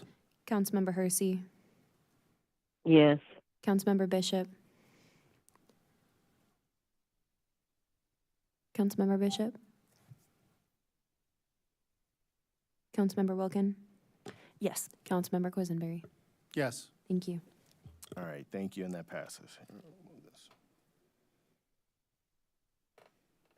All right, floor is yours. Regular agenda. Next on the regular agenda, we have ordinance number 2026-02-004, an ordinance revising the annual budget ordinance, budget amendment number 7, TIF foreclosure. Second. All right, motion made by Grace, seconded by James. All right, at this time, is there any discussion? No discussion. All right, clerk, will you please call the roll? Councilmember Wu, Yes. Councilmember Evans, Yes. Councilmember Hersey, Yes. Councilmember Bishop, Yes. Councilmember Wilkin, Yes. Councilmember Quisenberry, Yes. Mayor Williams. Yes, Thank you. and that passes. Next, regular agenda, ordinance number 2026-02-005, an ordinance revising the annual budget ordinance, budget amendment number 8, fire engine purchase. All right. Motion made by Grace. Second. Seconded by James. All right. Clerk, will you please call the roll? Councilmember Wu, Yes. Councilmember Evans, Yes. Councilmember Hersey, Yes. Councilmember Councilmember Bishop, Yes. Councilmember Wilkin, Yes. Councilmember Quisenberry, Yes. Mayor Williams. Yes. Thank you. All right, thank you. That too passes. All right, we'll now hear reports, special committee, which there aren't any, so we will move on now to reports of officers. We'll be hearing from different departments around the surveillance ordinance. So Administrator White, the floor is yours, sir. Good evening, everyone. So for today, to provide some update on some of the surveillance tools / databases that were requested from council members for additional information. We're going to be doing 3 departments today: the fire department, public works, and then community development. I'll be continuing on with Placer AI. So for the fire department, for their list, they did have drones listed. So I will pass it on to a representative from the fire department to provide some information. Good evening. Thank you for having us this evening to hear about this. Again, one of our items listed on the list of technology was for the use of drones. This is one of the goals that the Urbana Fire Department has had. I feel that this is actually in line with, or could potentially be in line with, the council goals of enhancing and expanding our public safety resources. We feel that this is a tool that can be very useful to us. Currently, the Urbana Fire Department does not have an operational drone.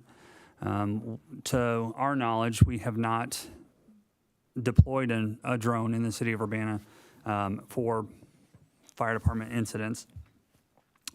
This is something that we're really looking forward as a goal towards the future as a resource.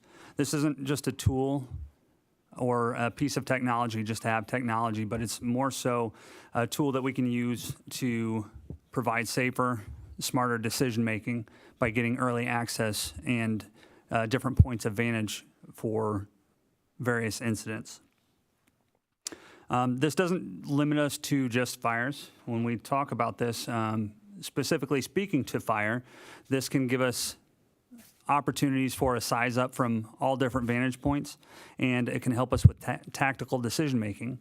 But expanding off of that, we are also a technical rescue team, and this can provide significant enhancements to us for different technical rescue operations.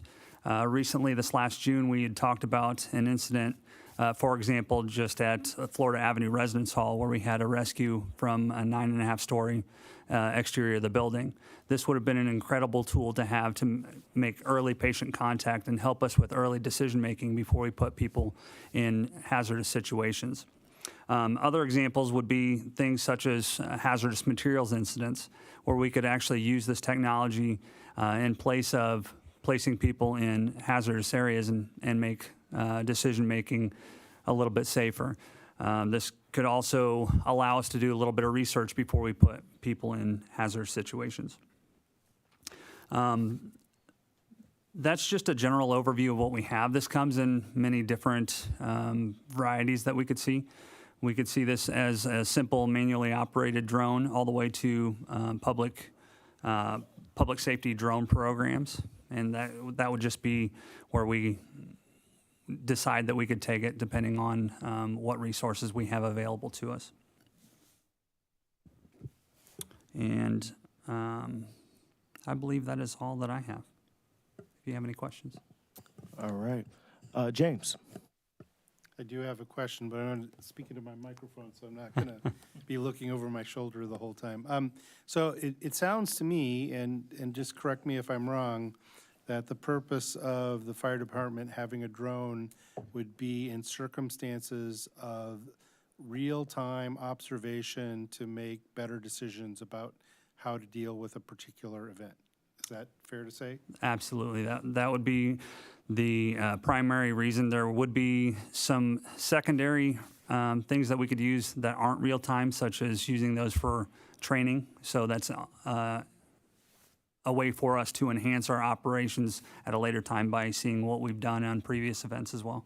So, yeah, if you had a particular event and the information from video that was recorded during the drone being used to help train other firefighters in the future, you would reuse that. But it doesn't sound like there would be any circumstances where you would be using the drone, just having it out there to see what's out there. It would be specifically an event that you were responding to, and then subsequently using any video that was there for training purposes to help firefighters get better. That's correct. And I guess you don't see a situation in that kind of use of a drone. There's not a situation where it would need to be connected live to some kind of streaming service that would make that video available outside of what the operator was using to operate it and record what was happening. Not that, I don't believe so, no. That would be more so just direct line so we can see exactly what's going on at the moment. So others wouldn't have access to the video, or it couldn't be done, co-opted for other uses other than directly what you were trying to accomplish. I believe that's correct, yes. All right, thank you. Chris? But you would have the capability to record, and you did mention you might use that footage for later training, correct? I mean, internal training. Correct, internal training. So I'm glad you actually brought that up, because that's something that we would do in situations where we could do things better as well. So that's something that we want to kind of keep internal at certain times, but we also want to continue to improve. That's an excellent way of doing it, by actually showing some things, either good or bad, that we can always improve on. Grace? I appreciate the presentation here, and want to just remind us that things being covered under this ordinance doesn't mean that we don't use them. It just means there's a policy for using them. So I was wondering if you had anything that you saw of an issue of just having that in a written policy and thinking about drafting a potential use policy for when the department uses drones. I think that would be a great step for us. Like I said before, we don't have that technology currently. It's more so a future goal, but I do think a policy would have to be in line with the usage of that type of technology, whether that's starting a program or how that looks. I think it's really going to depend on what type of technology and where that resource comes from to be able to do that. That sounds like you're saying that you don't see an operational issue with having a policy in place for drone usage. I do not. I think that would be important. Thank you. And you mentioned something about public safety drone program, I think. That was about all I caught. I didn't understand what that was. If you could give us a little more info. So what I was saying is that there's a couple different ways that departments in the fire service are expanding the usage of drones, whether that's just a manual operator that's doing it for the department, or expanding to a public safety drone program, which those are going to be more in line of basically being able to launch a drone immediately and getting a drone on scene immediately before fire apparatus can even get there, and helping them make decisions while they're still responding to an incident. Those are more extensive programs. So there's a wide variety, and this is still a program that's growing within the fire service itself, the usage of drones altogether. So I can provide more information on that, but that's just a general overview of what I meant by that. Thank you. Chris? Last question. Do you know if any neighboring departments have drones yet? I do not know of any neighboring departments currently, at least fire departments. That's what we were starting to research. Well, I do know and have contact with some departments from other states, but we haven't really expanded close to here. All right. Thank you. Ladies in the sky, is there anyone that may have question? This is Sharice. Hey, Sharice.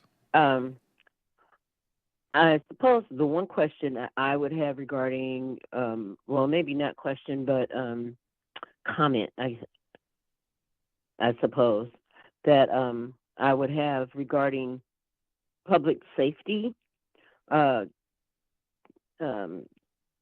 is that are you Chief Doggett, are you saying that, for example, a drone being used, let's say that there's a fire on the 5th floor someplace, and you don't know exactly what it's going to spread to. Would that be an example of being able to use a drone for a public safety purpose?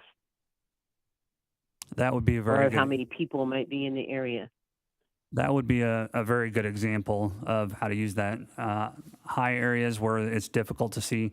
Another example that I could provide as well is Campus Circle Apartments, which is right against the tracks where we can't get apparatus in between the building and the tracks.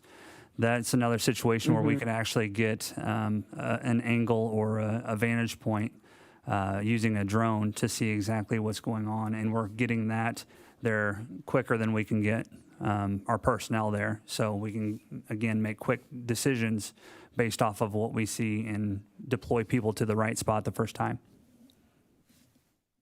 Okay, and rather than trying to guess and you know, figure it out after it while you're there on the site, you at least get a first look, as I imagine.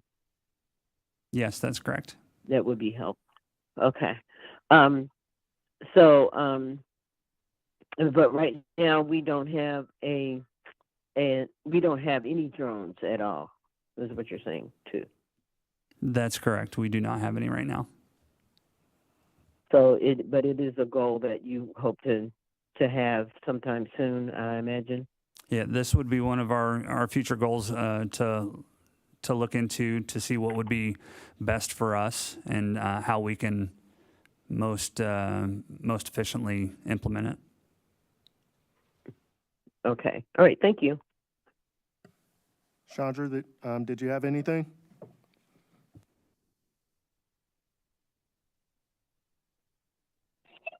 No, I didn't. Thank you. All right. Administrator White, the floor is yours. We will now move to Public Works to cover drones and MyoVision. I'll pass it to our Public Works representative. Good evening. I'm just speaking to the use of drones in Public Works. We currently do not own or operate drones.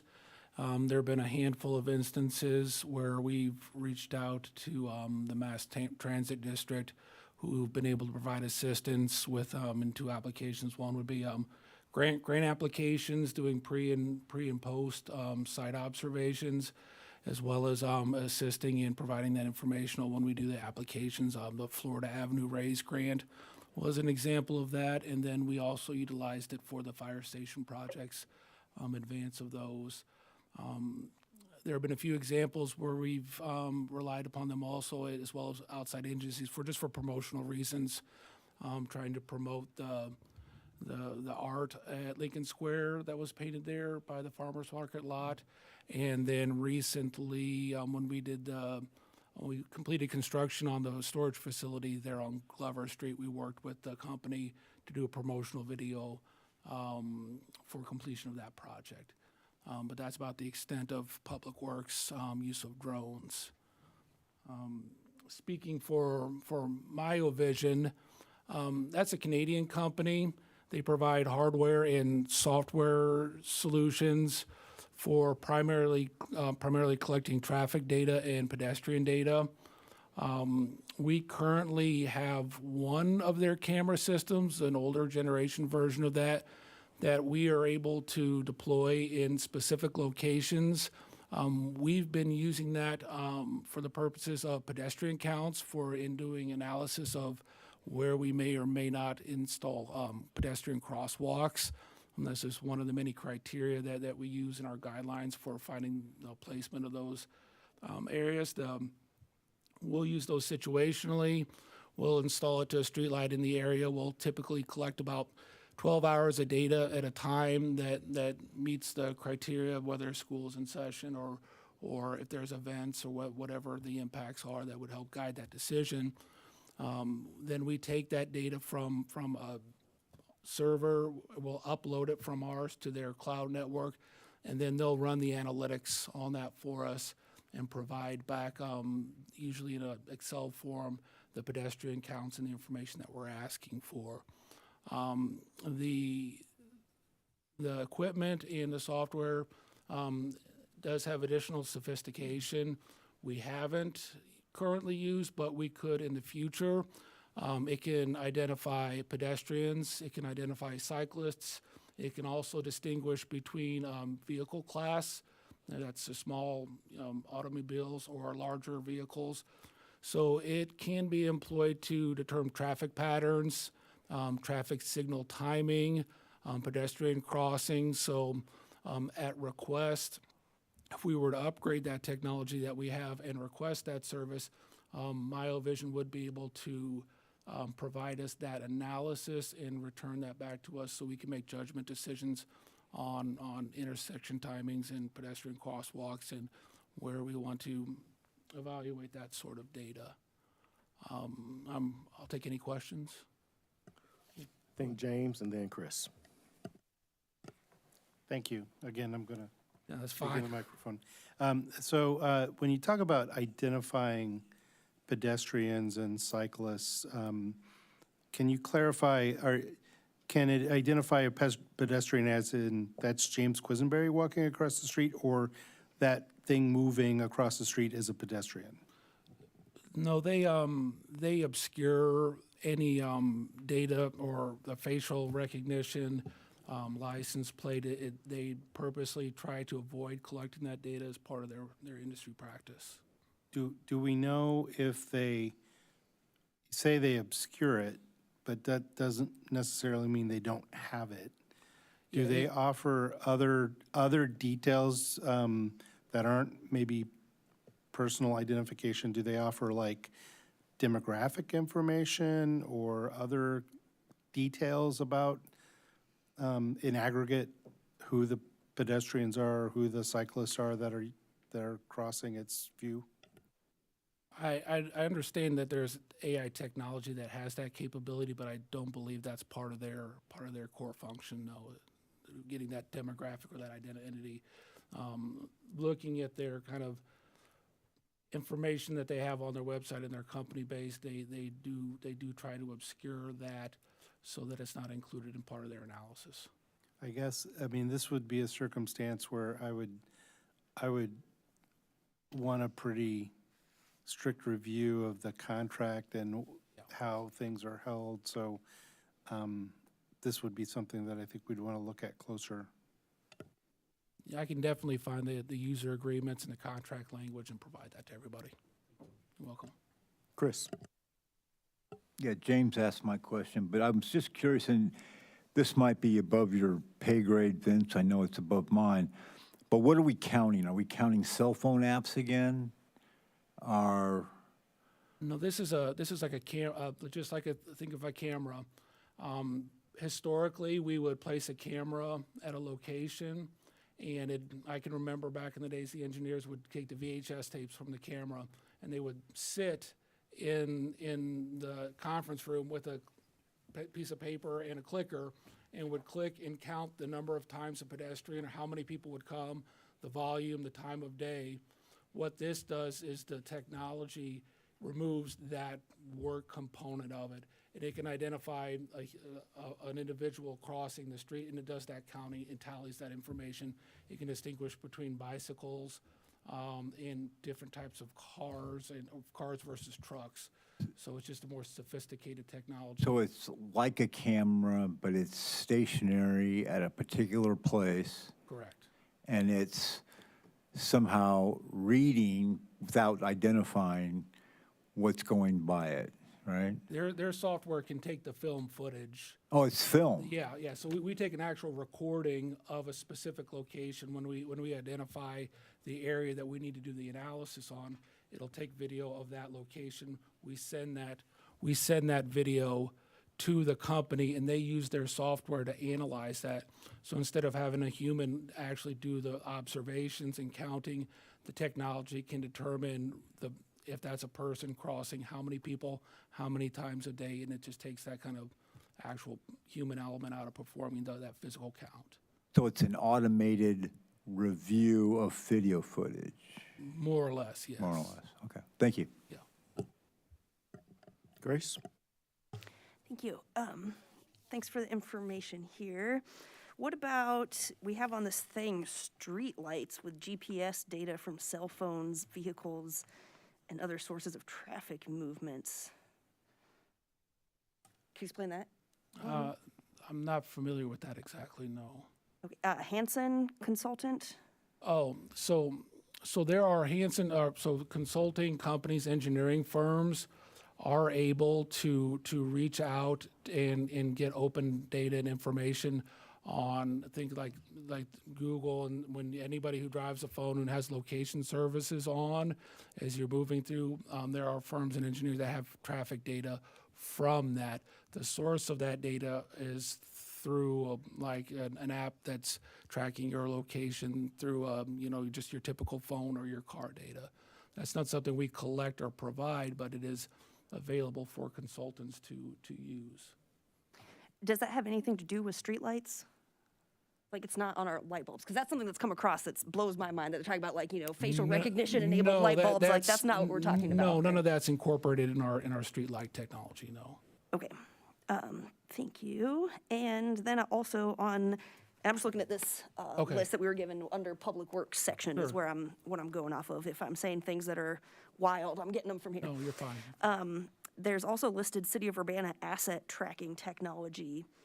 The description is just GPS tracking, vehicles, phones, tablets, et cetera. Oh, that's, we've deployed iPads in the field for our employees as part of our work order tracking and asset management program. So all of our, whether it's a tree, it's a manhole or a storm inlet, they're location by GIS based. And then when we receive requests, those are the requests are tied to a specific address. And the only reason we included that was just for clear transparency, that on those devices, they do have location finders on that. A good example of that is if there's a storm situation where we get 20 to 30 limbs down and we put that into our system, the technology that our new system has is we can put those requests in. The front office or the supervisor can prioritize those, assign those out to a crew, and then it integrates with Google Maps so that you can essentially select it, take from one task to the next, and it'll just automatically show you the quickest route from one task to the next task. So, and then if we were ever to lose one or misplace one, we'd be able to find it with that. Thank you. But it's only for city assets used by city employees, right? That's correct. Yeah, so I think Yes. as written, probably wouldn't be covered with the ordinance as proposed on the table at the moment. And then final question is, do you have any operational issues or challenges from Public Works for having a policy in place for potentially drones or other traffic data and use? No, absolutely not. Thank you. Mary Alice? Yeah, Vince, thanks for the information. I just want to expand a little bit on what James was talking about. So it sounds to me like there is a camera that is used to gather data on the streets for a very short period of time. Is that correct? Correct. Talking with our engineering team this morning, typically, once we identify a location in an appropriate time, we'll usually collect about 12 hours at a time of video footage of a representative sample of when we think the patterns and traffic would be representative of one we're trying to collect, yes. And then that video is uploaded into the cloud and sent to this company, and then they get the raw video and make the counts based on their software. Is that correct? That is correct, yes. So I guess, to me, one of the big questions here is their data destruction policy. Okay. Because at the end of the day, I think once they do the counts, they probably hold the actual video for a certain length of time. But then I'm assuming, and I want to know, like, what is their amount of time that they hold it? Is it 30 days? Is it 90? And then how do they destroy the data? I can definitely find that out. Okay, thank you. All right. Is there any other? James, sorry. Sharice, Chandra, did either of you have anything? I don't. No. All right, James. So I just want to clarify one thing, because I want to make sure that the camera that's used in that tool is our camera. We record the footage and we just submit that digitally to the company? We own one of their cameras. It's supplied by MioVision, so Oh, we it is their camera. so yeah, and we bought one of their products that works with their system, but that is in our possession that we can deploy when necessary. And do you know if their camera is the delivery of the video to the vendor automatic, or do we have to take a step to say we want to send this to you for review? We have to upload it to their cloud server. Okay, so we It's a operate the manual device, process. Yes, save it, and then send it to them. that is correct. Okay, thank you. All right, Administrator White.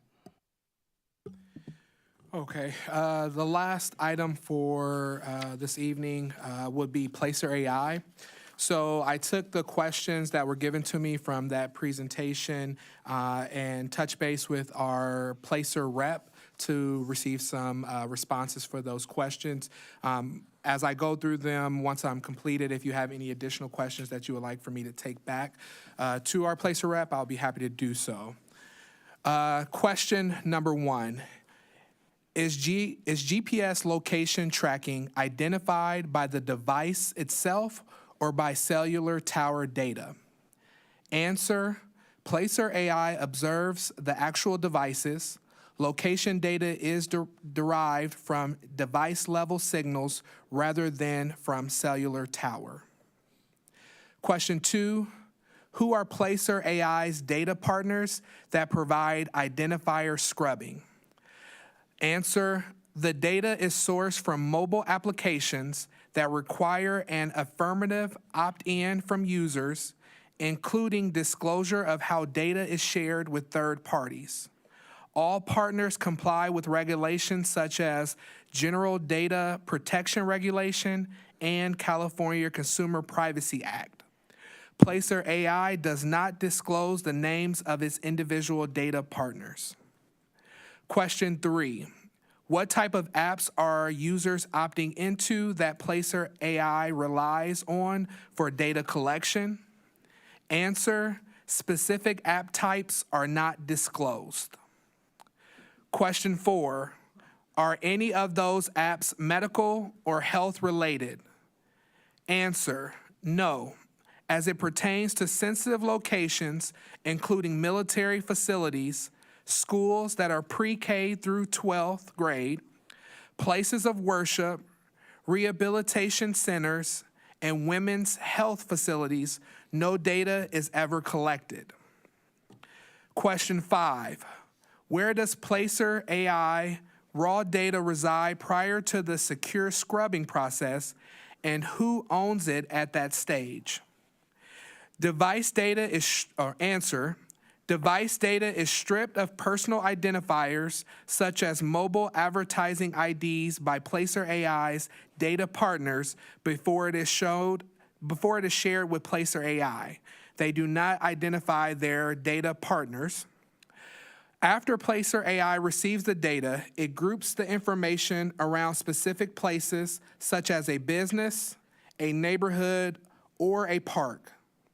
This is done using k-anonymity of the 50, which means that the data is only looked at when it comes from at least 50 different devices. So no singular person can be identified, and individual privacy is protected. Placer AI then uses its own proprietary technology to study this grouped data and make general predictions.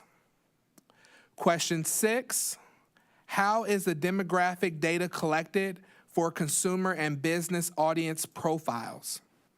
Answer, the data collection method is utilizing the primary sources.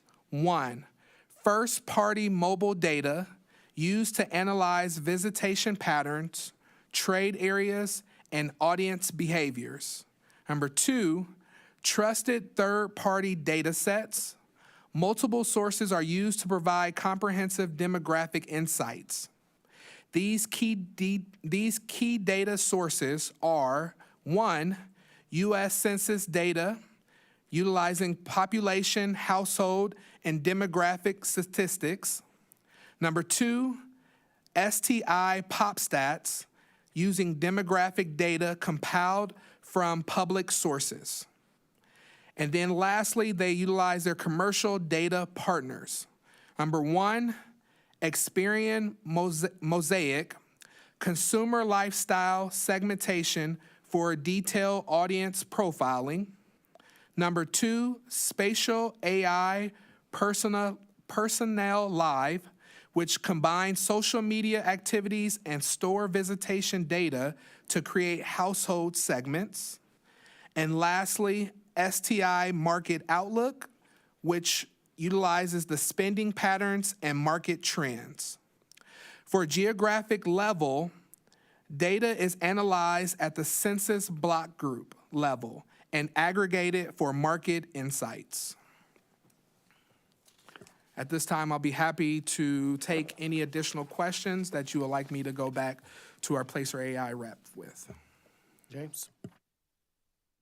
Yeah, I think in your second answer, there was a reference to what I would call GDPR, Yes, sir. which, just for everybody's knowledge, is the standard that the European nations use to protect people's data. It's much better than anything we have in the United States because we don't typically protect people's data in the U.S., but it's, if you're in the world of managing privacy, you're very familiar with it. And it's a standard that we have to work towards, and if you're working in technology and you're trying to be serious about people's privacy, it's a standard that we utilize. Thank you, James. Mary Ellis?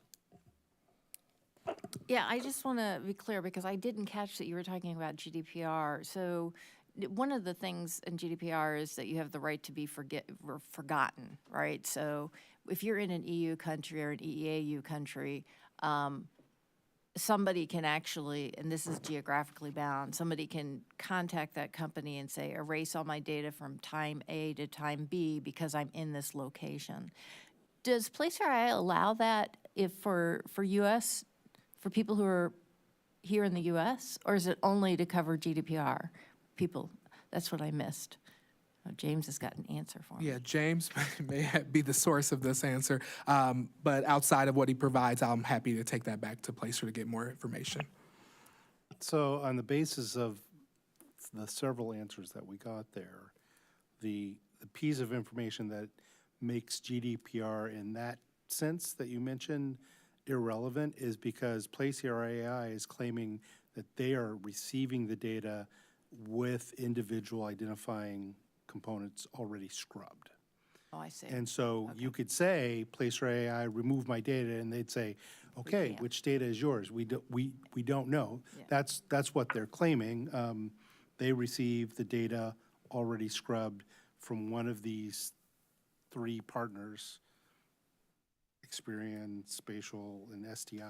Experian, everybody should recognize if you've had to deal with a credit reporting agency because it's one of those groups. I had a follow-up question. So did I hear you correctly that they will not release what apps they're getting data from?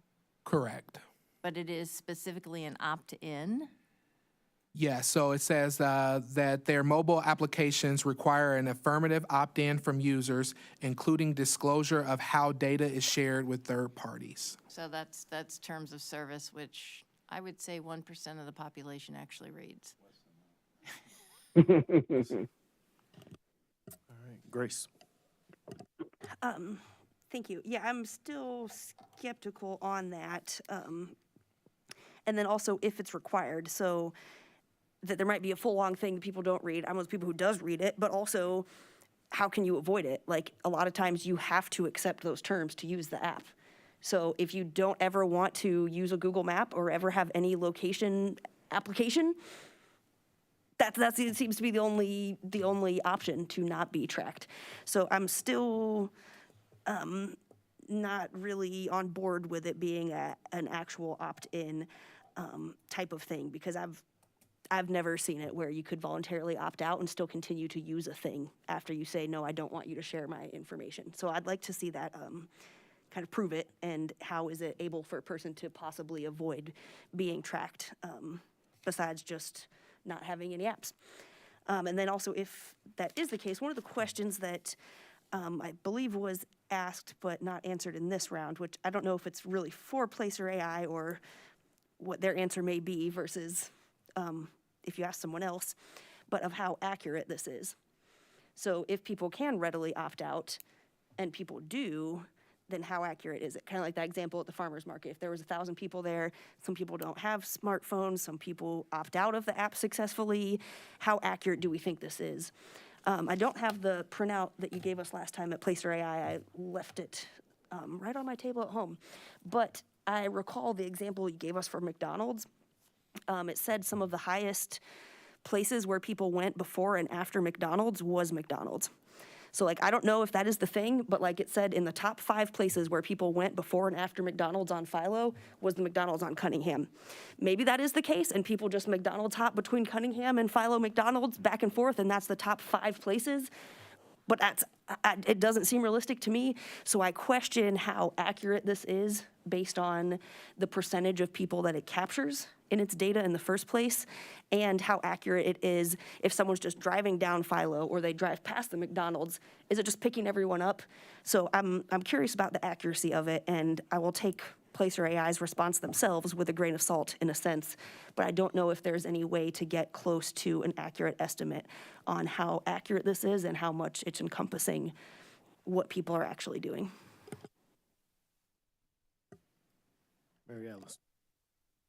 Yeah, so it's interesting because of GDPR, if you go to a website, you actually can select what you agree to share. I know in location services, you can disable location services in an app, but more specifically, one that people don't disable because you can't use the app is Google Maps, which is what you just said. And so if they won't tell us the apps that they're using, will they tell us if people are using Google Apps? Because I guarantee you, vast majority of people are using location services on that. James. Yeah, I can't speak to Android, and I don't trust it.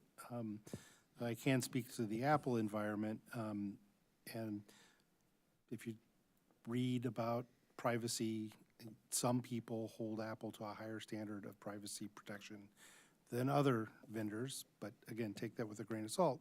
But if you're in the Apple environment, it will ask you, do you want to allow the app to track you? And you can say no and opt out. It will also ask you, if you have location services turned on, it will ask you if the app can use your location while you're using the app, or all the time, or not at all. And those are the kinds of opt-outs that they're talking about. Now, if you trust your phone vendor and those tools, then that's up to you to trust them. I have some confidence that Apple does respect your choices with regard to that. I don't know that Google and Android have the same kind of details, and they also have an app environment where you're not really sure how the Android apps conform to those requirements the same degree that Apple does. But there are options to opt out, and that is what they're talking about. Now, whether you trust the app makers to respect that, whether you trust your phone vendor to respect that, or or Verizon or T-Mobile or whoever is like carrying your data around and can see it anyway, that's an individual decision. Thank you. Sharice, Chandra, anything? No, I don't. Right now, I don't have any major questions. I do have a comment regarding this particular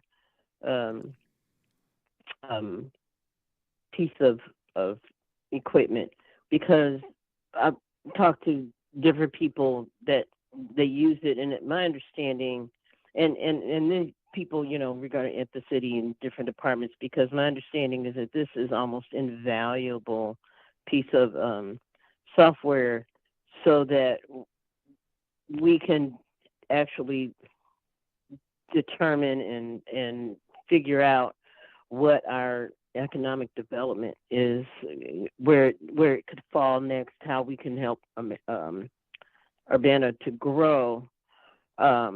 Also, like what kind of, when we do social media, who shows up for different stuff. I know we all see stuff on Facebook, if we're on Facebook, about this event or that event or this particular city thing that's happening, and how it's helpful to try to find out what demographic is actually seeing this stuff from time to time. So there's my understanding is that this is it's really helpful in helping the city to grow. Also regarding like the fact that we're trying to put a grocery store in Ward 3 right now. It may be helpful to know, or people in my neighborhood going to actually try, go to this place. How will they get there? I got a email, with the question from the architect, and I have yet to be able to answer, but how will people from my neighborhood plan to transport themselves from where they live to the grocery store? Is there going to be a walking path or something like that regarding that kind of thing? And I think that this kind of software would probably be helpful in making that determination, because it would help to kind of predict whether or not this place will be viable in the location, if Angela uses the location that we offered to help her with. So that's the kind of information I've gotten regarding this software. That's all I got to say. Thank you, Sharice. I think it would just be helpful. Yeah. Chandra. No, nothing from me. Thank you. All right. What you got, Grace? One more question, then a comment, if I may. My question that I've been asking the other departments is if you see any issue with having a policy on Placer AI usage. And I realize, Darius, you're not the head of community development, kind of presenting for that department, so I don't know if you feel at liberty to give your initial thoughts, or we can have Olivia speak on that, or whoever else you think. Yes, I'll allow Olivia to speak on that at her next time attending a council meeting. Okay, thank you. And then my comment was just thank you to the department sharing on this technology tonight. I think that was really helpful information. And just reminding us all that the spirit of this ordinance is for having transparency and policies for these surveillance technologies, not banning them, but just having clear transparency, and remembering that technology and its uses can change very quickly. Things with flock have changed a lot in the first few years since they were proposed in Urbana. Can't confirm, but I've seen a lot about Ring Doorbell and Flock and ICE all working together. And so I think that things that even seem benign technology, we need to consider the possibilities of how they can be used in futures that we might not even be expecting at the moment. Thank you. Chris? Yeah, just a comment. I think tonight was a great example of how the ordinance would work, that we would discuss technologies and we would discuss policies and concerns and what the regulations are and what the limits are and what the uses are. A lot of people in town, actually, literally, I was having this discussion yesterday about drones, and people might be very skeptical and scared of the fire department having drones. But after tonight's discussion, we learn there are some very legitimate uses for drones, the fire department having a drone. And it's not a see who, spy into buildings to see who's not in compliance with code or anything. It's to legitimately on-site during a live action event get information needed before we send people into dangerous spaces. So I would think, and so having gone through this exercise, I think proves that we're on the right track with this surveillance tech ordinance, that this would be a good tool for the city and the community to talk about these technologies so that not only we can address concerns and trust that we're using them in a responsible way. All right. Thank you all. Administrator White, thank you, sir. All right, we will now move on to mayoral appointments. Go ahead. He's already making his way up. All right. First, we have a staff appointment, Public Works Director. I am recommending Vince Gustafson for a term ending on or before June 30th, 2027. Vince Gustafson has served the city since June 2004. He began his career as a building maintenance worker and was promoted to the public facilities supervisor in 2012, public facilities manager in 2016, and deputy public works director for operations in 2019. Since June 2025, he has served as interim public works director. Mr. Gustafson, did you have anything you'd like to share here today? Tonight. Yeah, thank you, Mayor Williams. Gotcha. Yeah, thank you. I just want to start off and say thank you. I appreciate this opportunity. I can safely say that this wasn't my goal or ambition when I was hired here in 2004. I just like to take every opportunity I can to, play whatever role I can to share and better the service that we provide in the Public Works Department. I'm committed to providing efficient service and equitable for all of our residents, making sure that we're accessible. We're taking the time to listen to the entire community and work as a group. A few key values that I thrive on here, and again have led me here to this group and this place right now, is communication and collaboration. That's huge for me.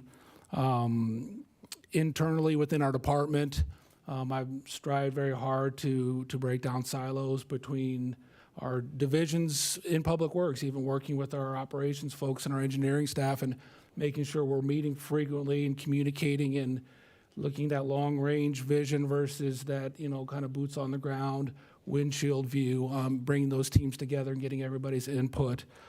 Working collaborative and communicating well within the organization. I've seen what happens when the city can break off into silos, and we're not working as a group or a team together. I feel very strong and confident in the relationships that I've built with my friends here in the fire department and the police department and community development and executive and HR finance. I feel we're on a good footing with the new administration, Administrator White and the mayor coming in. We've had great communications on the path we're moving forward, and I'm committed to working with this team and moving forward and continue to collaborations with you as a council in the goals, and whether that's the comprehensive plan discussions like we have tonight. I think that I've seen great improvements in that collaboration and that communication between all of us. I'm glad to help out there, as well as communication and collaboration with the larger community. We have partners with the city of Champaign and Savoy and Champaign County, all of our local agencies that we collaborate with, whether that's Regional Planning Commission and CUWATS and our sanitary sewer technical committees, that's the sanitary district, the water company. We all need to be working together, communicating well, and understanding how we need to work together as a community to get the best and most positive outcomes. I think one of the key things for me, my takeaway, is just this culture and positive, productive workplace environment so that we can bring the best employees and keep the best employees. I feel really good about the team we have right now, but I want to keep working in that direction. A place where everybody's work is valued and understood, and they can be honest and open, and we can talk amongst each others. And it's a place where this is you come to work a career, not just a job. I've prided myself in the past 5 or 6 years working collaboratively with our union, AFSCME, and those employees on building a positive working relationship with that group, helping develop career ladders and opportunities with those working staffs. That's level 2s for electricians and arbor technicians and equipment operators, making sure that they have advancement opportunities within our organization here, creating crew leader positions within AFSCME so that our employees get the opportunity to gain experience, so that when positions become available, there's opportunities for advancement right here. We want to keep people here. We want to keep that institutional knowledge here, the folks who really want to contribute and understand that. Take a lot of pride in what I've done with working that, and I look forward to expanding that through the rest of the department and the rest of the city, and being a partner with the team. I had a conversation, I know in Mayor Williams, one of the first times that he came out to Public Works to talk about his goals and values, he spoke about, bringing excitement back to Urbana. And, said we need to make Urbana cool again. And that rung true with my, my working group, and I was talking to them, and I was talking to Dave, who's one of our equipment operators. He's been to the city longer than I have, and he's the AFSCME president. And he said, that's great. He heard it. He loved it. But he said, first, we need to make it cool to work for Urbana again. And that stuck with me, really, really close to my heart, having spent, 22, going on 23 years here. We need to focus on that first and understand that without the people in place to do the work and support the efforts, then they're just ideas and discussions. So right out of the gate, that's my initial priority, is just to work with everybody, continue to work for positive outcomes for our employees and for the community. So I do appreciate this offer. Awesome. Vince, I do want to say, I appreciate you, again, stepping up. Wasn't an easy task, which I completely understand, but I've appreciated your approach, your openness to change, your willingness to stretch yourself beyond maybe even what you were comfortable with. You've done everything that I've asked, in this window of time, and I appreciate, the work in which you've put forth. I appreciate your willingness and attempt to, to bridge some of those gaps. So, just kudos to you. I want you to understand and step into your purpose and knowing that you deserve this opportunity. So, congratulations again, just even getting to this space. So I want to say thank you. And at this time, I will entertain a motion.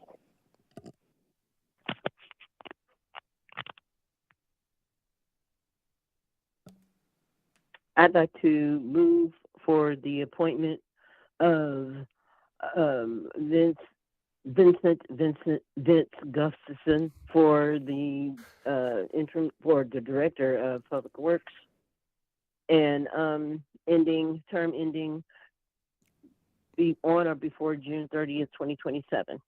Second. Motion made by Sharice, second by James. Is there discussion? Mary Alice?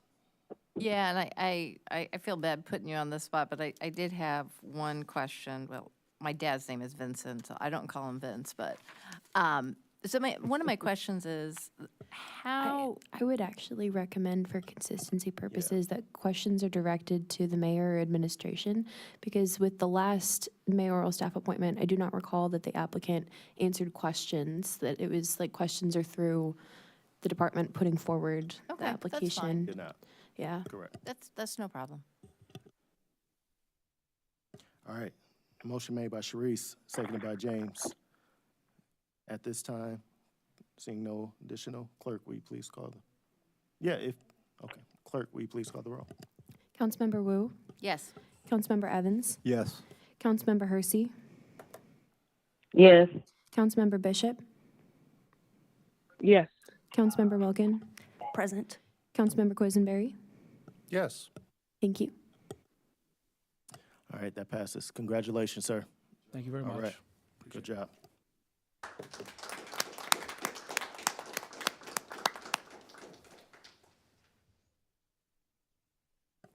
I found mine. All right. Thank you, though. At this time, we will now move to boards and commissions appointment.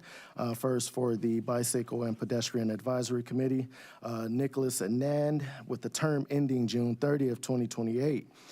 Nicholas says, I would love to have the opportunity to serve as a member of BPAC and use this role to help improve safety for the most vulnerable road users and ensure that the voices of all residents are heard. In addition to advocacy work, my technical skills allow me to approach these problems from a unique perspective, use a data-driven approach to evaluate proposals and view the movement of people as a series of interconnected systems. I am committed to making Urbana a better and more accessible place for everyone.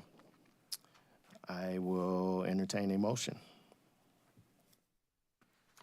Well, I would be happy to make a motion for a young person to come join some of our commissions. I will move approval for Nicholas Anand to the Bicycle and Pedestrian Advisory Commission, term ending on June 30th, 2028. All right. Motion Second. made. Motion made by Mary Alice, seconded by James. Any discussion? Clerk, will you please call the roll? Councilmember Wu, Yes. Councilmember Evans, Yes. Councilmember Hersey, Yes. Councilmember Bishop, Yes. Councilmember Wilkin, Yes. Councilmember Quisenberry. Yes. Thank you. All right, and that passes. Congratulations, Nicholas. I am so sorry. Look forward to working alongside you. Next is for Plan Commission, Clayton Matlock, with the term ending June 30th, 2028. Clayton says, I value the role historic resources play in shaping community identity, neighborhood character, and long-term sustainability. My professional background in facilities planning, design review, and historic building stewardship, combined with my academic pursuit of urban planning, aligns well with the Commission's advisory responsibilities. I am committed to serve thoughtfully and collaboratively, and I am willing to dedicate the time and care necessary to support preservation decisions that reflect the best interests of the city of Urbana and its residents. I will now entertain a motion. We'll make a second motion. I'll move approval of Clayton Matlock for the Plan Commission, term ending June 30th, 2028. Second. Motion made by Mary Alice, Second. seconded by, let's give that one to Chandra since she's been, Yeah, there you go. second by Chandra, thank you. All right, any additional discussion? Seeing none, clerk, will you please call the roll? Councilmember Wu, Yes. Councilmember Evans, Yes. Councilmember Hersey, Yes. Councilmember Bishop, Yes.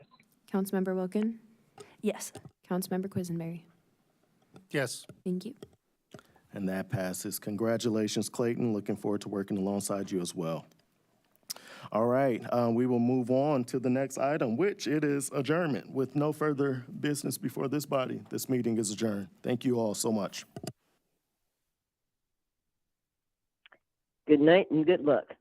Good night. Y'all be safe. Yeah, thank you.